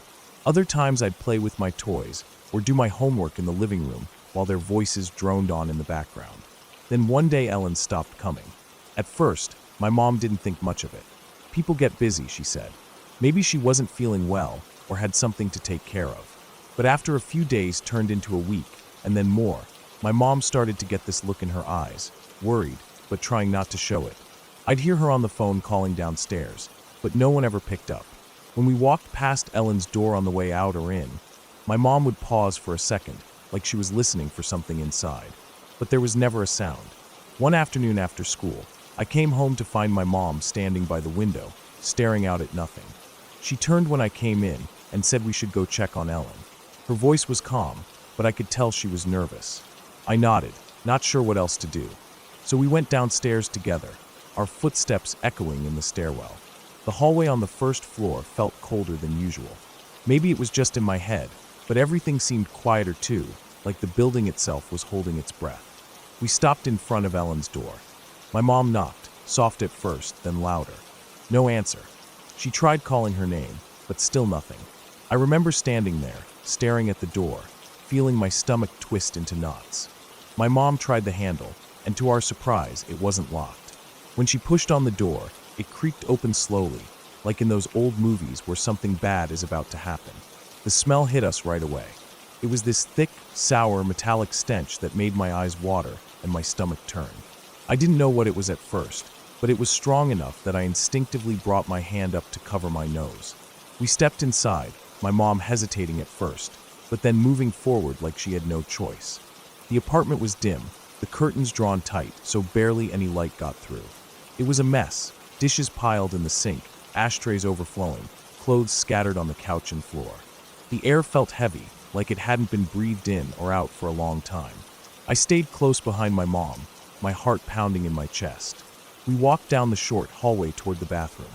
The door was half open, and that awful smell was stronger here. My mom pushed the door the rest of the way open, and that's when we saw her. Ellen was in the bathtub, the water stained deep red, though most of it had already drained away or dried along the sides. She was pale, so pale, and her head was tilted to the side, her hair clinging to her face. Her arms were resting on the edge of the tub, and I could see the cuts along her wrists, deep and dark, though by then there wasn't much fresh blood. It looked like she'd been there for a while. I don't remember if I made a sound. My mom gasped, this sharp, broken sound that echoed in the small room. She turned and pushed me out into the hall, telling me not to look, but it was too late. The image was burned into my mind. We stood there in the hallway, both of us shaking, neither of us knowing what to do. My mom fumbled with the phone in the kitchen, her hands trembling as she dialed 911. I sat on the edge of the couch, staring at the floor, trying to block out the smell, trying to block out the picture of Ellen in that tub. The paramedics came fast. I remember the flashing lights outside, the heavy boots of the responders as they hurried inside. The neighbors started coming out of their apartments, standing in the hall or at their doors, whispering to each other, trying to see what was going on. The paramedics didn't rush. There was no point. They covered Ellen with a sheet and brought her out on a stretcher. I couldn't look at her face. I didn't want to see it again. The police came too. They asked my mom questions, asked me a few as well, though I didn't have anything to tell them. They were kind but serious, and they stayed for a long time, taking notes, looking around. Eventually they left, and the apartment was quiet again, but the quiet felt different now. Heavier, more final. That night, I couldn't sleep. I kept seeing Ellen in my head every time I closed my eyes. I kept smelling that awful metallic scent, no matter how many times I washed my hands or my face. My mom tried to comfort me, telling me that Ellen had been our friend, and that meant she wouldn't haunt us. I didn't know what to say to that. It didn't help. I wasn't afraid of ghosts. I was afraid of what I had seen, afraid of the fact that someone we knew, someone who had sat at our table, had been in so much pain that she saw no other way out. The days that followed felt strange. The apartment felt different, quieter in a bad way. I didn't want to go near Ellen's door. My mom stopped drinking coffee in the afternoons. She stopped inviting people over at all. Sometimes I'd catch her staring out the window again, like she was waiting for something, or maybe just remembering. We didn't talk about what happened. Not really. It hung in the air between us, something too big and too sad to put into words. After a while, the landlord cleaned out Ellen's place. The smell lingered for weeks. I remember walking past and catching whiffs of it, the kind of smell that sticks in your nose and your throat and doesn't let go. New tenants moved in eventually, a young couple with a baby. They didn't know what had happened there, and I didn't have the heart to think about it, let alone tell them. Life went on, like it always does. The world kept turning, even though for a little while it had felt like it stopped. I grew up. We moved out of that apartment a year or so later. My mom said it was time for a fresh start, though I think we both knew the real reason. We needed to leave that place behind, leave the memories behind. But even now, so many years later, I can still see that bathroom. I can still feel the cold weight of that day. I can still smell that awful scent, at least in my mind. Sometimes, when I think about Ellen, I wonder what would have happened if we'd knocked sooner, if we'd called someone, if we'd done something different. But the truth is, we didn't know. We were just two people who cared about someone who was hurting more than we could see. And that's something that stays with you, no matter how much time passes.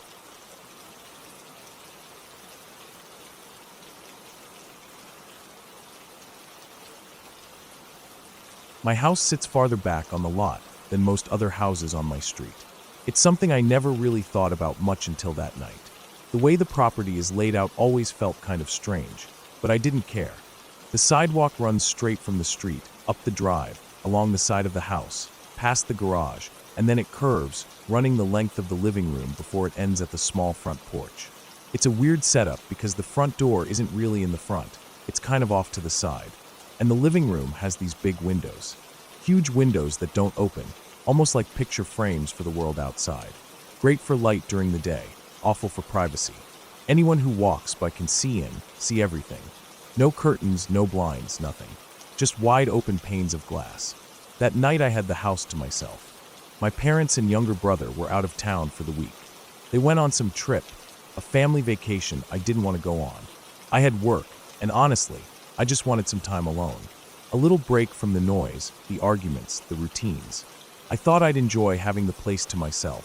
Thought I'd spend the weekend relaxing. Maybe sleep in late. Maybe even invite a friend over at some point. But I didn't. Instead, I decided I'd stay in, get drunk, and just let the night pass how it would. I started drinking early. Maybe around 6 or 7.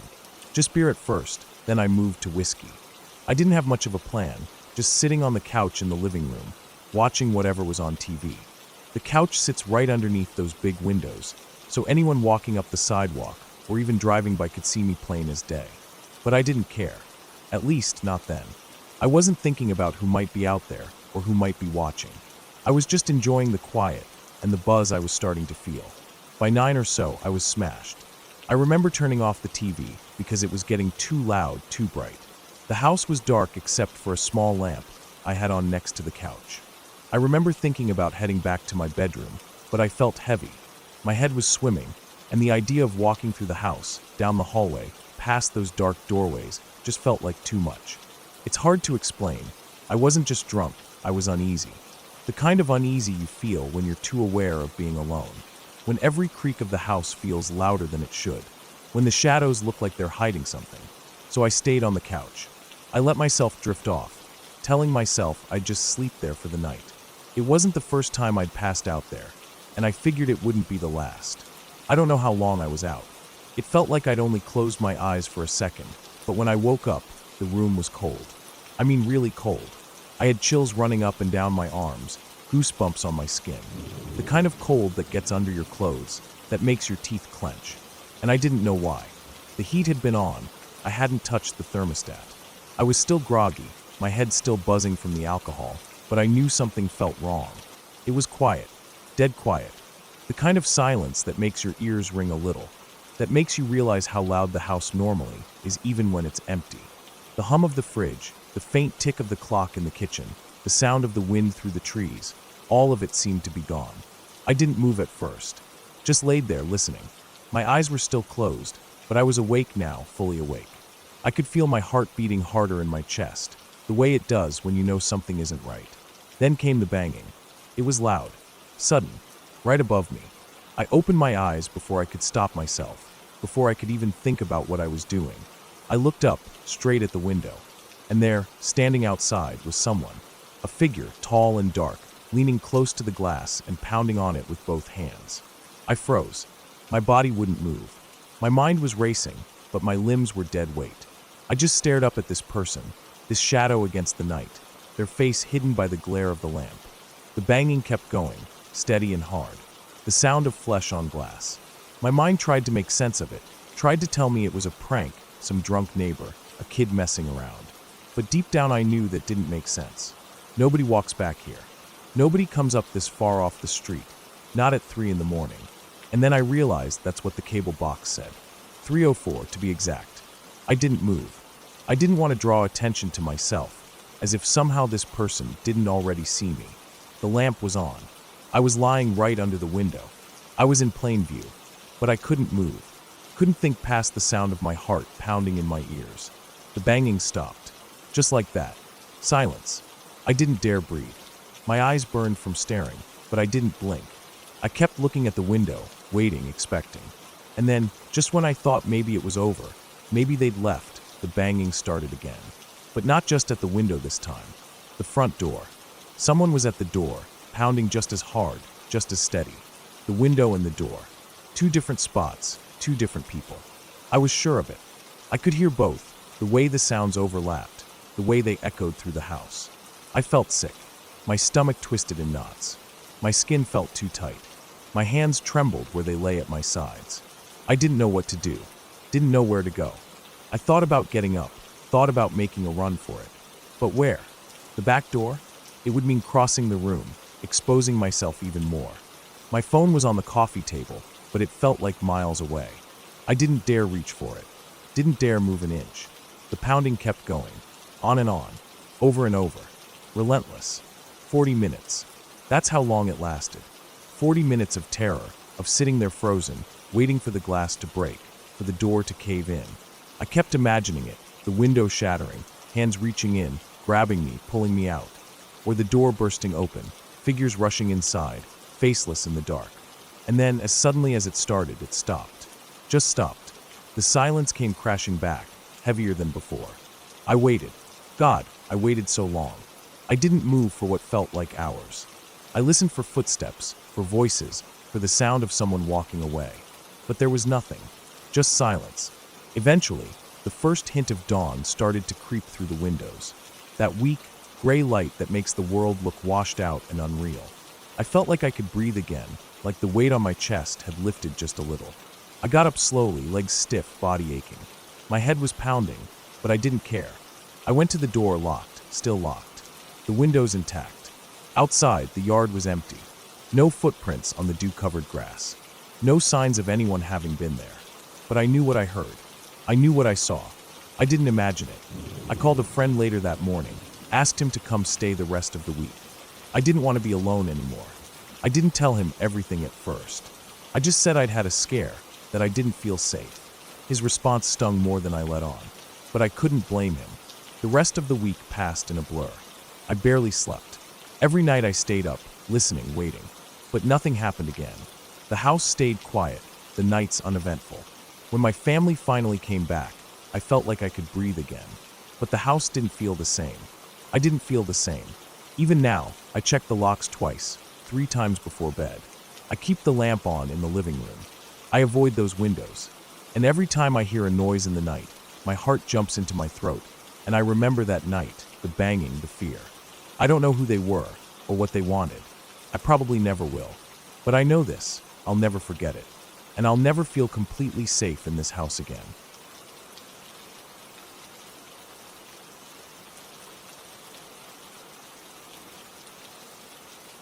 I was in 3rd grade when I first met Mrs. Todd.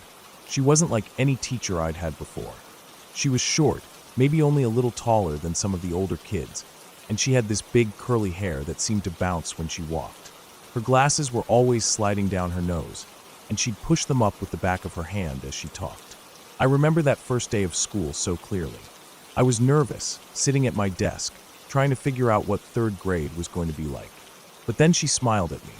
That warm, kind smile that made me feel like everything was going to be okay.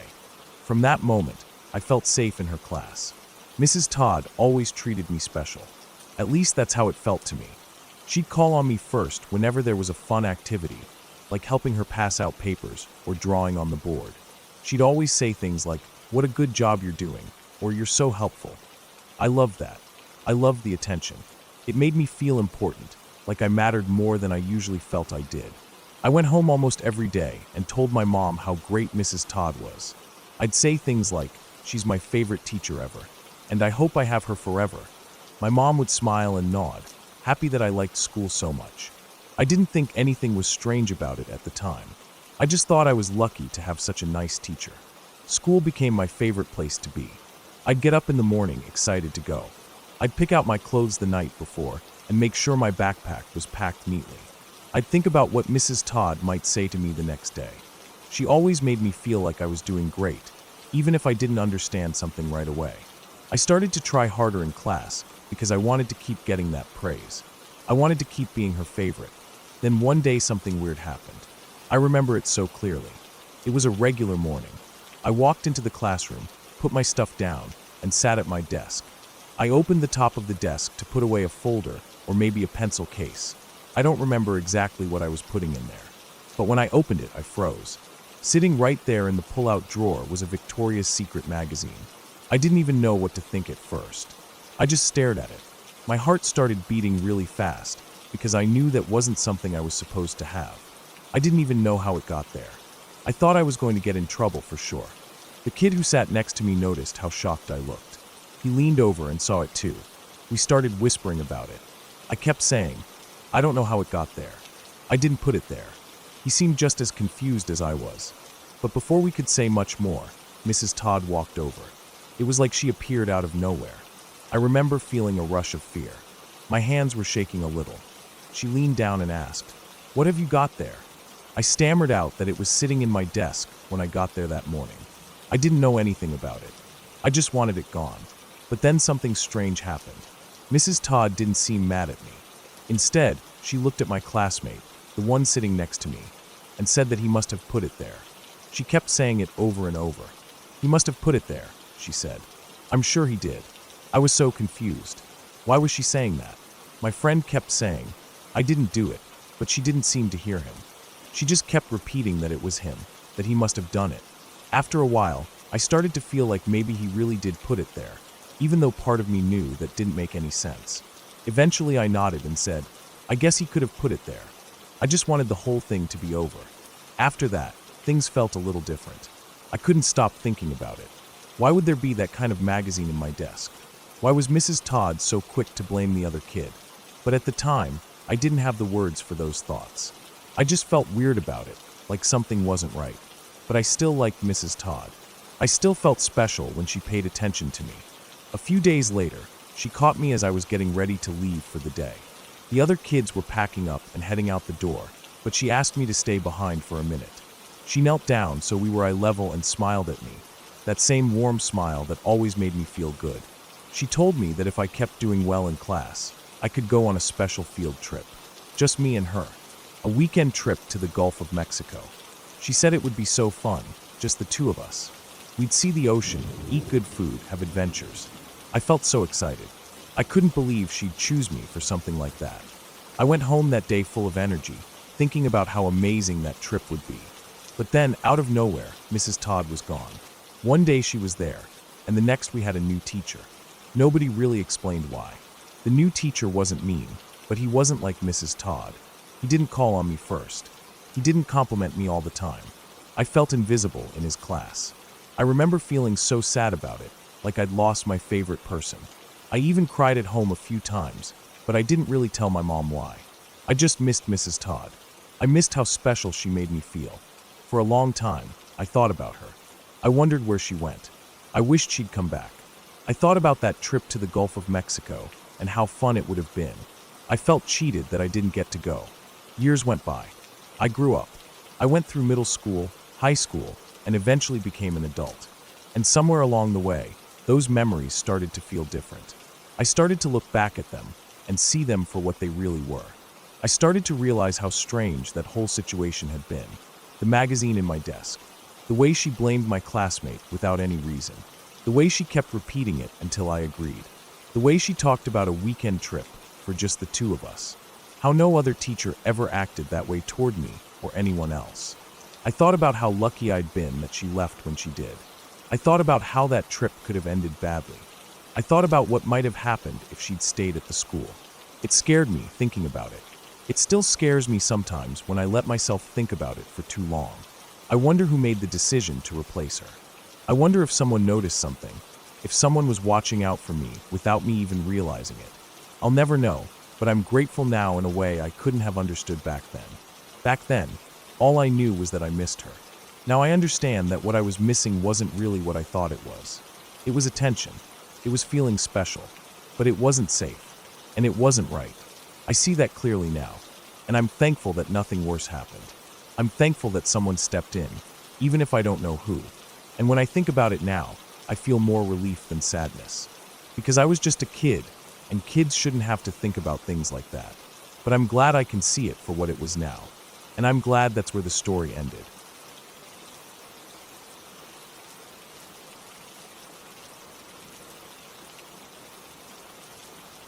I was sitting at my desk. The soft glow of the computer screened the only source of light in my room. The rest of the house was dark, quiet, as if it were holding its breath. It was late, later than I usually stayed up, but I had work to do. The kind of work that piles up and nags at the back of your mind until you give in and decide to power through, no matter the hour. I could feel my eyes getting heavy, that familiar burn that comes from staring at a screen too long, but I kept going, telling myself I'd stop soon. The house creaked every now and then, settling the way old houses do, but I was used to that. I'd stayed here so many times over the years, it felt like a second home. My fingers tapped at the keyboard, the only sound breaking the stillness, until I felt that unmistakable urge, the kind that can't be ignored. I needed to pee. I sat there for a moment, weighing whether I could hold it a little longer, but it wasn't happening. I sighed quietly, pushed my chair back slowly so it wouldn't scrape against the floor, and stood up. My legs felt stiff from sitting so long, and I gave them a little stretch before I opened the door to my room. The hallway outside was pitch black. I didn't bother turning on the light. I didn't want to risk waking anyone up. The walls here are thin, and sound carries at night. Besides, I knew this house. I'd done this walk in the dark more times than I could count. The path was burned into my memory. Out the door, a few steps forward, left turn, a few more steps, another left, straight down the hall, and the bathroom's on the right. I stepped out into the dark, shutting my door quietly behind me. My hand brushed against the doorframe as I moved forward, using it to guide me. I took the first few steps slow, feeling the floorboards gently creak under my feet. My eyes tried to adjust, but there was no light for them to catch. It was the kind of darkness that feels thick, like it's pressing in on you. I reached the spot where I knew I had to turn left and did so, my fingertips trailing along the wall for guidance. Another few steps, another left, and then I felt the familiar narrowness of the hallway that led to the bathroom. I moved carefully, my ears tuned to any sound that didn't belong. The house was silent except for the faint hum of the refrigerator down in the kitchen, barely audible from here. I found the bathroom door by touch, opened it, and felt the cool tile under my feet as I stepped inside. I flicked the light on, squinting at the sudden brightness, and took care of business. The bathroom felt small with the light on after the darkness of the hall. The mirror above the sink reflected my tired face, pale and drawn from too many late nights.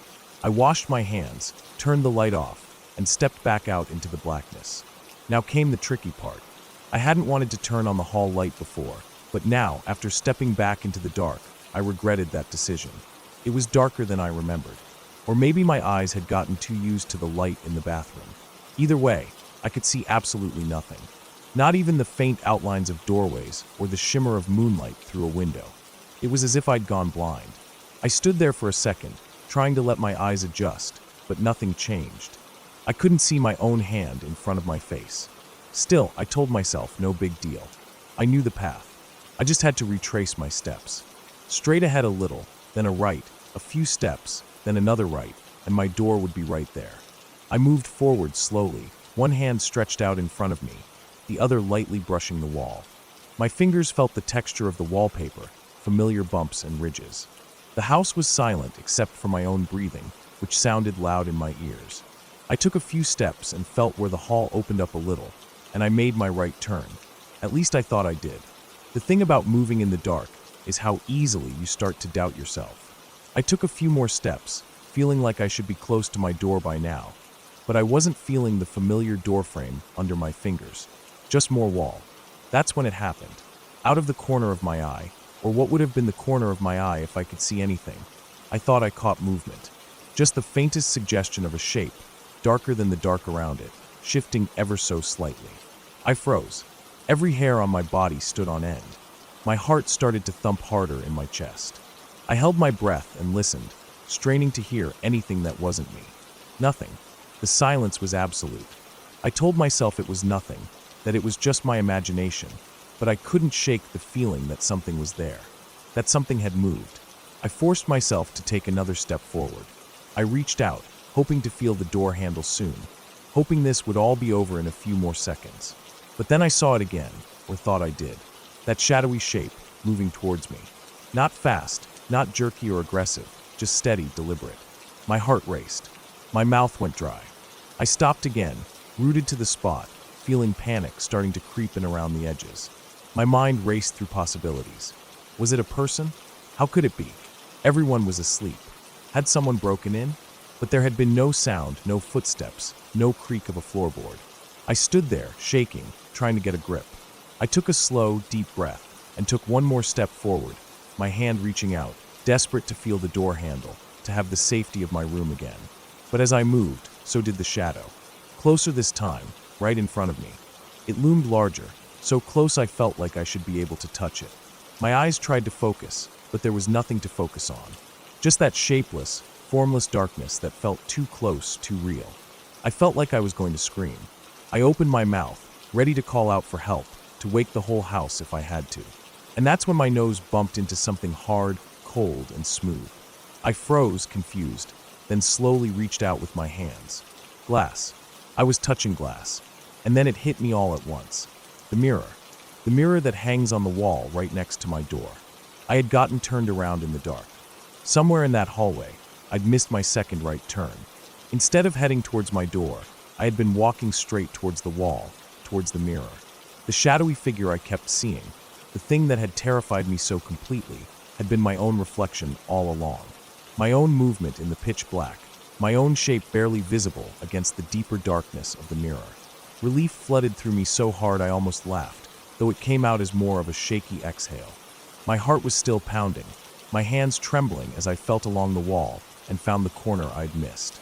I made the turn, took a few more steps, and finally, my fingers closed around the familiar shape of my doorknob. I slipped inside, shut the door quietly behind me, and leaned against it for a moment, letting the adrenaline drain away. I stood there in the dim glow of my computer screen, breathing deep, trying to calm down. The room felt safe, warm compared to the cold terror of the hallway.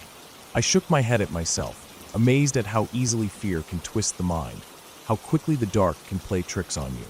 I sat back down at my desk, hands still a little unsteady on the keyboard, and tried to get back to work. But I kept glancing at the door, half expecting to see that shadow again, even though I knew the truth. It was just me. It had been me the whole time.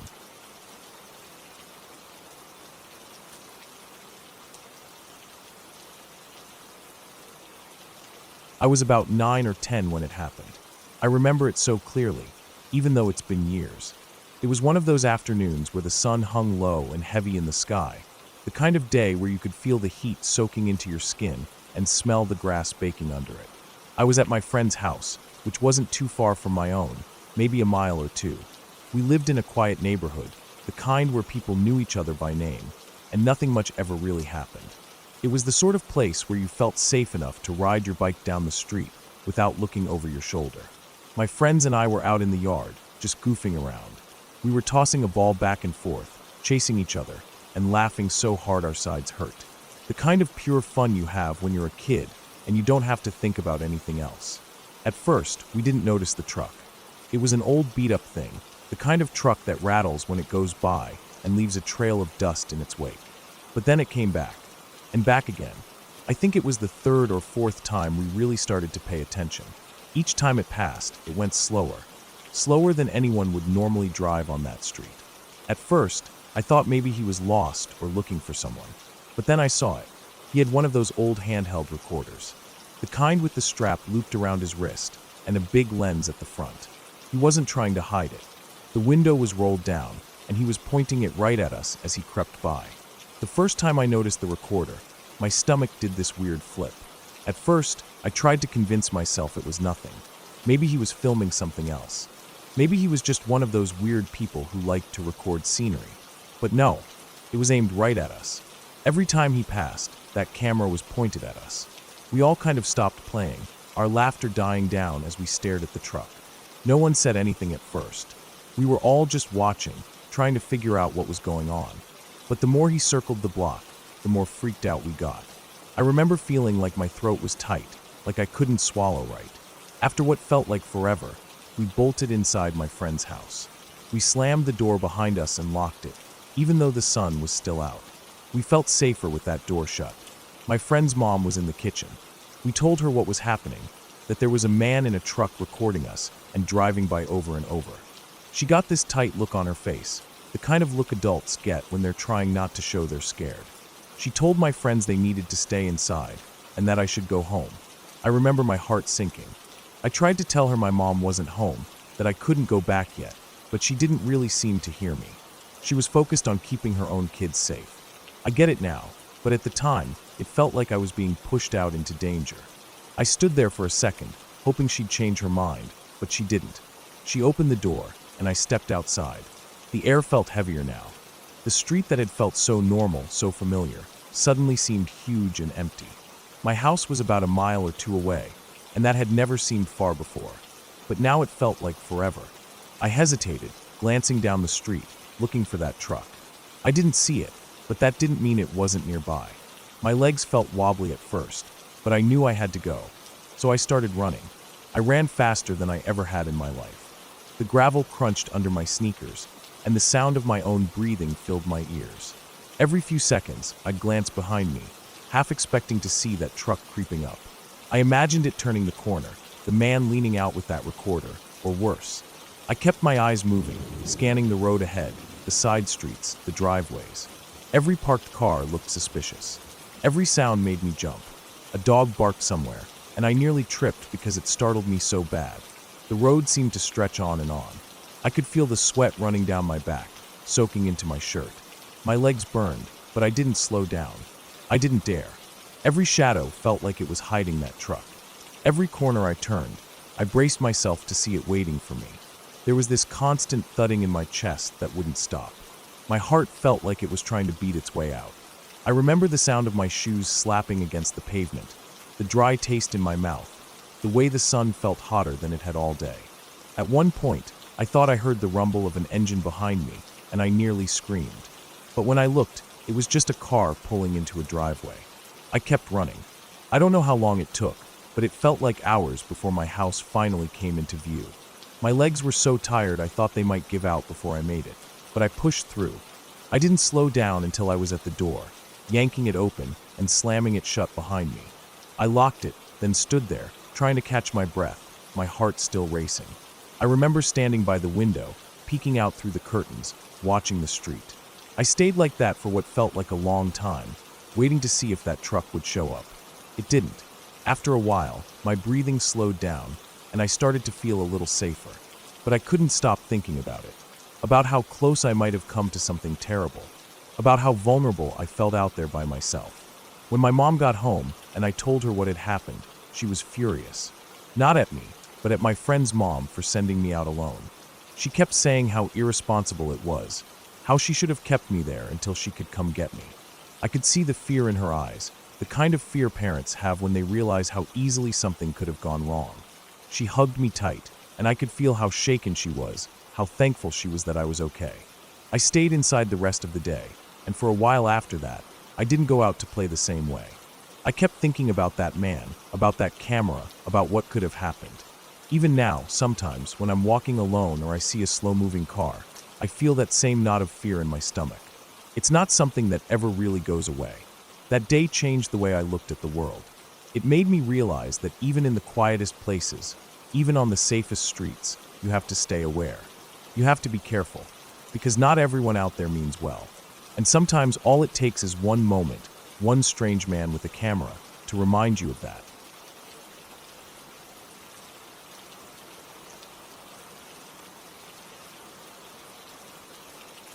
We had been planning the trip for months, a little escape from the daily grind. My wife and I had both been feeling burnt out, worn down by work and the endless noise of city life. Bath sounded perfect, a quiet, historic town where we could relax, breathe a little easier, and maybe reconnect without the constant hum of traffic or the glow of screens. I found a small rental property online. It looked charming in the photos, stone walls, ivy crawling up one side, a small gated garden, and just the right size for the two of us. The reviews said it was peaceful, tucked away from the main streets, a bit of a hidden gem. We booked it right away. When we arrived that afternoon, I remember thinking how quiet everything felt. The house was even smaller than I expected, but in a cozy sort of way. The bedroom was at the front of the house, with a window that looked right out onto the little garden and the gate beyond it. The gate was old wood, tall enough that you couldn't see over it unless you were right up next to it. There was a gravel path leading from the gate to the front door, and a small motion sensor light above the door. The light seemed a bit cheap, one of those plastic ones that you screw into the wall, but it worked fine when we tested it. The air smelled of damp stone and earth, and everything had that calm, countryside stillness to it that made me feel like we'd made the right choice. We unpacked, cooked ourselves a simple dinner, and spent the evening just unwinding. I remember the sound of the occasional car driving down the lane beyond the gate, but otherwise, it was mostly the wind rustling through the trees and the creak of the house settling. When we finally went to bed, it was probably close to midnight. My wife fell asleep almost immediately. I lay there for a while, listening to the unfamiliar silence of the countryside, hearing the little noises of the house and the garden. It took me a bit to drift off, but eventually I did. I don't know how long I'd been asleep when I heard it.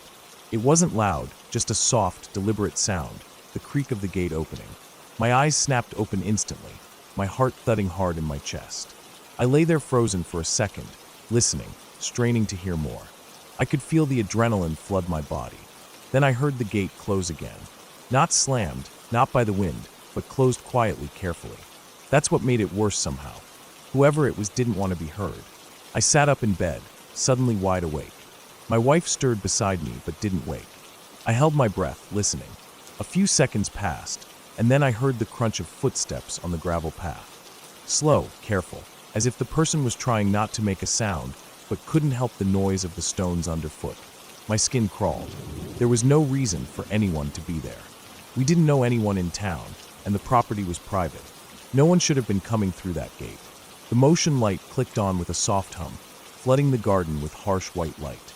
And that's when I saw it, a shadow darting across the stone wall outside our room. The figure must have frozen for a second, realizing they'd triggered the light. My heart was hammering so loud in my ears I felt dizzy. Without thinking, I got out of bed as quietly as I could and crept to the door of the bedroom. I didn't want to speak, didn't want to wake my wife yet, or alert whoever was out there that I was up. My mind raced. Was it a burglar? Some drunk wandering home? Someone looking to break in? I moved quickly into the kitchen and grabbed the first thing I could think of, a knife from the block on the counter. My hands were shaking, but I gripped it tight, my knuckles white. The weight of the knife felt both comforting and terrifying. I didn't want to have to use it, but I also didn't want to be unprepared. I crept to the front door and stood to the side of it, pressing my back against the wall. My breathing was shallow and fast, and I tried to slow it down so I could hear better. But there was nothing, just silence. No more footsteps, no sounds at all. It was like whoever it was had disappeared, but I knew they were out there. They had to be. The light above the door stayed on for what felt like forever, casting long, sharp shadows across the garden. I stayed still, listening so hard that my ears started to ring. The seconds dragged on. The light eventually clicked off again, plunging everything back into darkness. And that's when I heard it, the sudden burst of footsteps, fast and panicked, running back along the gravel path. Then the gate slammed shut, loud this time, no attempt at being quiet anymore. I stayed frozen for another moment, knife still in my hand, trying to make sense of it.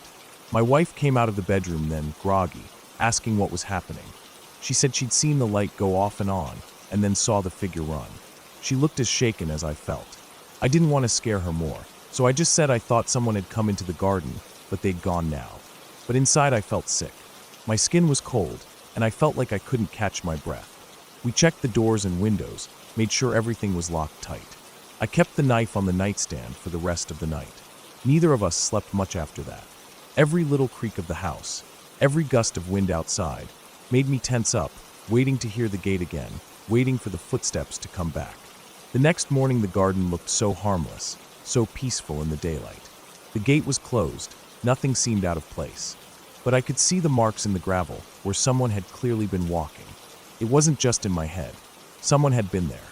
I walked around the house, checked everything, but there was no sign of forced entry. No damage. No clue what they'd wanted. The whole thing left me with this uneasy feeling I couldn't shake. We stayed for the rest of our booking, but every night I slept with one ear open, the knife never far from reach. Even now, months later, I still think about it. I play it over in my mind, wondering what that person was doing there. Were they just trying to break in and got spooked by the light? Were they watching us? It gives me goosebumps even now to remember the sound of those quiet, careful footsteps on the gravel, the sudden slam of the gate as they ran. I don't know who they were or what they wanted, and that's what haunts me the most, the not knowing. But I do know one thing: if they had tried the door, if they had come inside, I would have been ready. And that thought, as much as it scares me, also makes me feel like I did what I had to do. We were lucky that night, but I'll never forget it.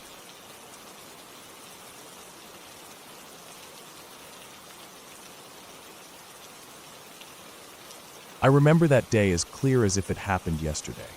The air was thick with the kind of sticky heat that settles over southern Missouri in late summer, the kind that clings to your skin no matter how many times you wipe your brow. I had been on the road since dawn, hauling this massive hot tub on my flatbed, heading toward this high-end gated community just outside Branson. The sun was already high by the time I reached the entrance, and I could feel that familiar tired ache in my arms and shoulders from hours of driving and anticipation of the work ahead. The security gate opened slowly, revealing winding roads lined with enormous houses still in various stages of construction. It was the kind of neighborhood where money didn't seem to matter, where people built homes bigger than anything I could ever dream of affording. The house I was delivering to sat at the end of a long, curved driveway that climbed a steep hill. From the front, it looked like a normal four-story house, but because it was built into the side of the hill, the back dropped off dramatically, giving the fourth floor the illusion of being ground level from the driveway. It was a strange design, but I could see why people would want to build something like that out there. The view must have been incredible, although at that moment I was too focused on the job to pay much attention to the scenery. When I pulled up, the place was swarming with construction workers. Trucks, trailers, pallets of wood and tile, and half-built structures filled the space. The constant noise of saws, hammers, and shouting filled the air. I parked as close as I could to where I was told the hot tub needed to go. The workers waved me down and guided me to back in tight along the side of the driveway. Dust billowed up around my tires as I shut off the engine and stepped out. The foreman explained where the hot tub was supposed to go, pointing toward the back of the house. The fourth floor deck, he said. That meant I had to get the tub off the truck, down a bit of an incline into the yard, up a makeshift ramp onto the porch, through the living room of the unfinished house, and then out the back patio doors onto the deck. From there, the far corner of the deck was where it needed to sit. It was a complicated route, but not impossible. I'd done harder. What worried me was that the deck itself was unfinished. Only a narrow strip of decking had been installed, just wide enough to get from the patio doors to the far corner where the tub was supposed to sit. The rest of the deck was nothing but empty space, open air with no railing, and it dropped straight down to the rocky hillside below. A fall from there wouldn't just hurt, it would kill you. I took a deep breath, mentally preparing myself. The tub weighed about 900 pounds, so I knew I'd need help. Thankfully, several of the construction workers offered to assist. They seemed like good guys, eager to lend a hand. We got the tub off the truck and maneuvered it down into the yard without much trouble, though the weight of it pushed the dolly hard into the ground, making every step feel like a battle. The ramp up to the porch creaked and groaned under the weight, but it held as we slowly inched the tub up and into the house. Inside, the living room was a mess of sawdust, tools, and half-installed fixtures. We carefully rolled the tub across the floor, keeping it upright on the dolly. When we reached the back of the house, the patio doors were already open, and I stepped out first, looking at the narrow path of decking that led across to the corner. My stomach tightened. The decking was maybe 3 feet wide at most. On one side was the house, and on the other was that drop, 4 stories down to the rocks and scrub at the bottom of the hill. The wind felt stronger out there, brushing against my face and sending little shivers down my spine despite the heat. We took it slow, inch by inch, moving the tub along the decking toward the corner. My hands gripped the dolly so tight my knuckles were white, my heart pounding harder with every step. I kept glancing down, catching glimpses of the boulders below, and trying not to imagine what it would feel like to fall. The tub's weight made the dolly hard to control on such a narrow surface. Every little wobble or shift in weight made my pulse jump. Finally, we reached the corner. The plan was simple enough in theory. Normally, I would tilt the tub down, bring it to my lap, grab the strap, and lower it gently onto the deck. But because the deck wasn't finished and space was so limited, the contractor wanted the tub left standing on its edge for the time being. That meant I needed to remove the dolly while the tub stayed upright. The only way to do that safely was to block up one side of the dolly, tilt the tub slightly, and pop the straps so we could slide the dolly out. I explained this to the workers, and everyone seemed to understand. We got blocks in place, tilted the tub, and started working on freeing the dolly. The problem was the deck wasn't wide enough to give me room to maneuver. As we tilted the tub, I had to step back farther, inching toward the edge of the deck. I remember looking down at my boots, seeing that I had maybe 4 inches of decking left behind my heels. Beyond that, nothing but air. I could feel the wind swirling around my legs, hear the faint rustling of leaves down below. I kept telling myself to stay calm, to keep my focus. The dolly was almost free. We were so close. We managed to slide one side of the dolly out, but the other side was stuck. To free it, the tub had to be leaned over toward me a little more, which pushed me even closer to the edge. I told everyone to freeze. I needed to shift my feet just a little, get a better grip, and make sure I didn't lose my balance. Slowly, carefully, I moved my feet back. My heels were now over the edge, hanging in the air, and I could feel my body fighting to stay upright. Every muscle was tense, my back starting to ache from the strain of keeping the tub steady. Everything was going as smooth as it could, considering the situation. I had a guy on each side of me helping to support the tub's weight, 3 guys still working on freeing the dolly, and 1 guy messing with the strap that was supposed to secure the tub to the house when we were done. We were inches from having the dolly free. I could taste success. I just needed a few more seconds. But then it happened. One of the workers down by the dolly got impatient. I saw him glance up, frustration written all over his face. Without thinking, he lifted his boot and kicked the corner of the tub to try and jar the dolly loose. The jolt went straight through the tub, through me, through the deck. I felt it in my bones. The dolly did come loose, but I hadn't reset my feet yet. I was still right on the edge, my balance already precarious. The kick shifted the weight of the tub toward me, and in an instant, I felt myself going. I didn't have time to think. My arms shot out, windmilling wildly, trying to find something, anything, to grab. My back arched, my head tilted back as I stared up at the sky. For a split second, I caught sight of the tops of the trees swaying gently in the breeze, the blue of the sky so bright it hurt my eyes. Then I saw the rocks below out of the corner of my eye. I was falling. There was nothing I could do. My heels slipped off the deck. My body started to go over. I could hear someone shouting. Maybe it was me. Maybe it was one of the workers. Everything seemed to slow down. I could feel the empty space beneath me, the terrifying sense of weightlessness as gravity took over. My mind raced, picturing what would happen when I hit those rocks. I thought of my wife, my daughter. I thought of all the times I'd done jobs like this without a hitch, and now this was how it would end. But then, just as suddenly as I had started to fall, I felt something slam into the small of my back. It wasn't hard enough to hurt, but it stopped me dead. 1 second I was going over, the next I was being pushed forward, back toward the tub. I crashed into it, wrapping my arms around it like it was the only thing keeping me alive, which, in that moment, it was. The workers managed to steady the tub, and with the dolly finally free, we stood it upright. I was shaking all over, heart racing, knees weak. I clung to that tub for dear life, breathing hard, trying to process what had just happened. Slowly, I let go, turning to see what had saved me. That strap, the one I'd barely noticed, the one the worker had been fiddling with, was stretched tight from the tub to the house. When I started to fall, it had been hanging loose behind me, just in the right spot to catch me.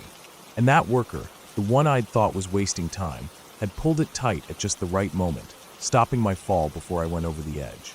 I stood there for a long time, hands on my knees, head down, catching my breath. The workers were quiet too, like they knew how close I'd come to dying. After a while, I managed to straighten up, still shaky but grateful beyond words.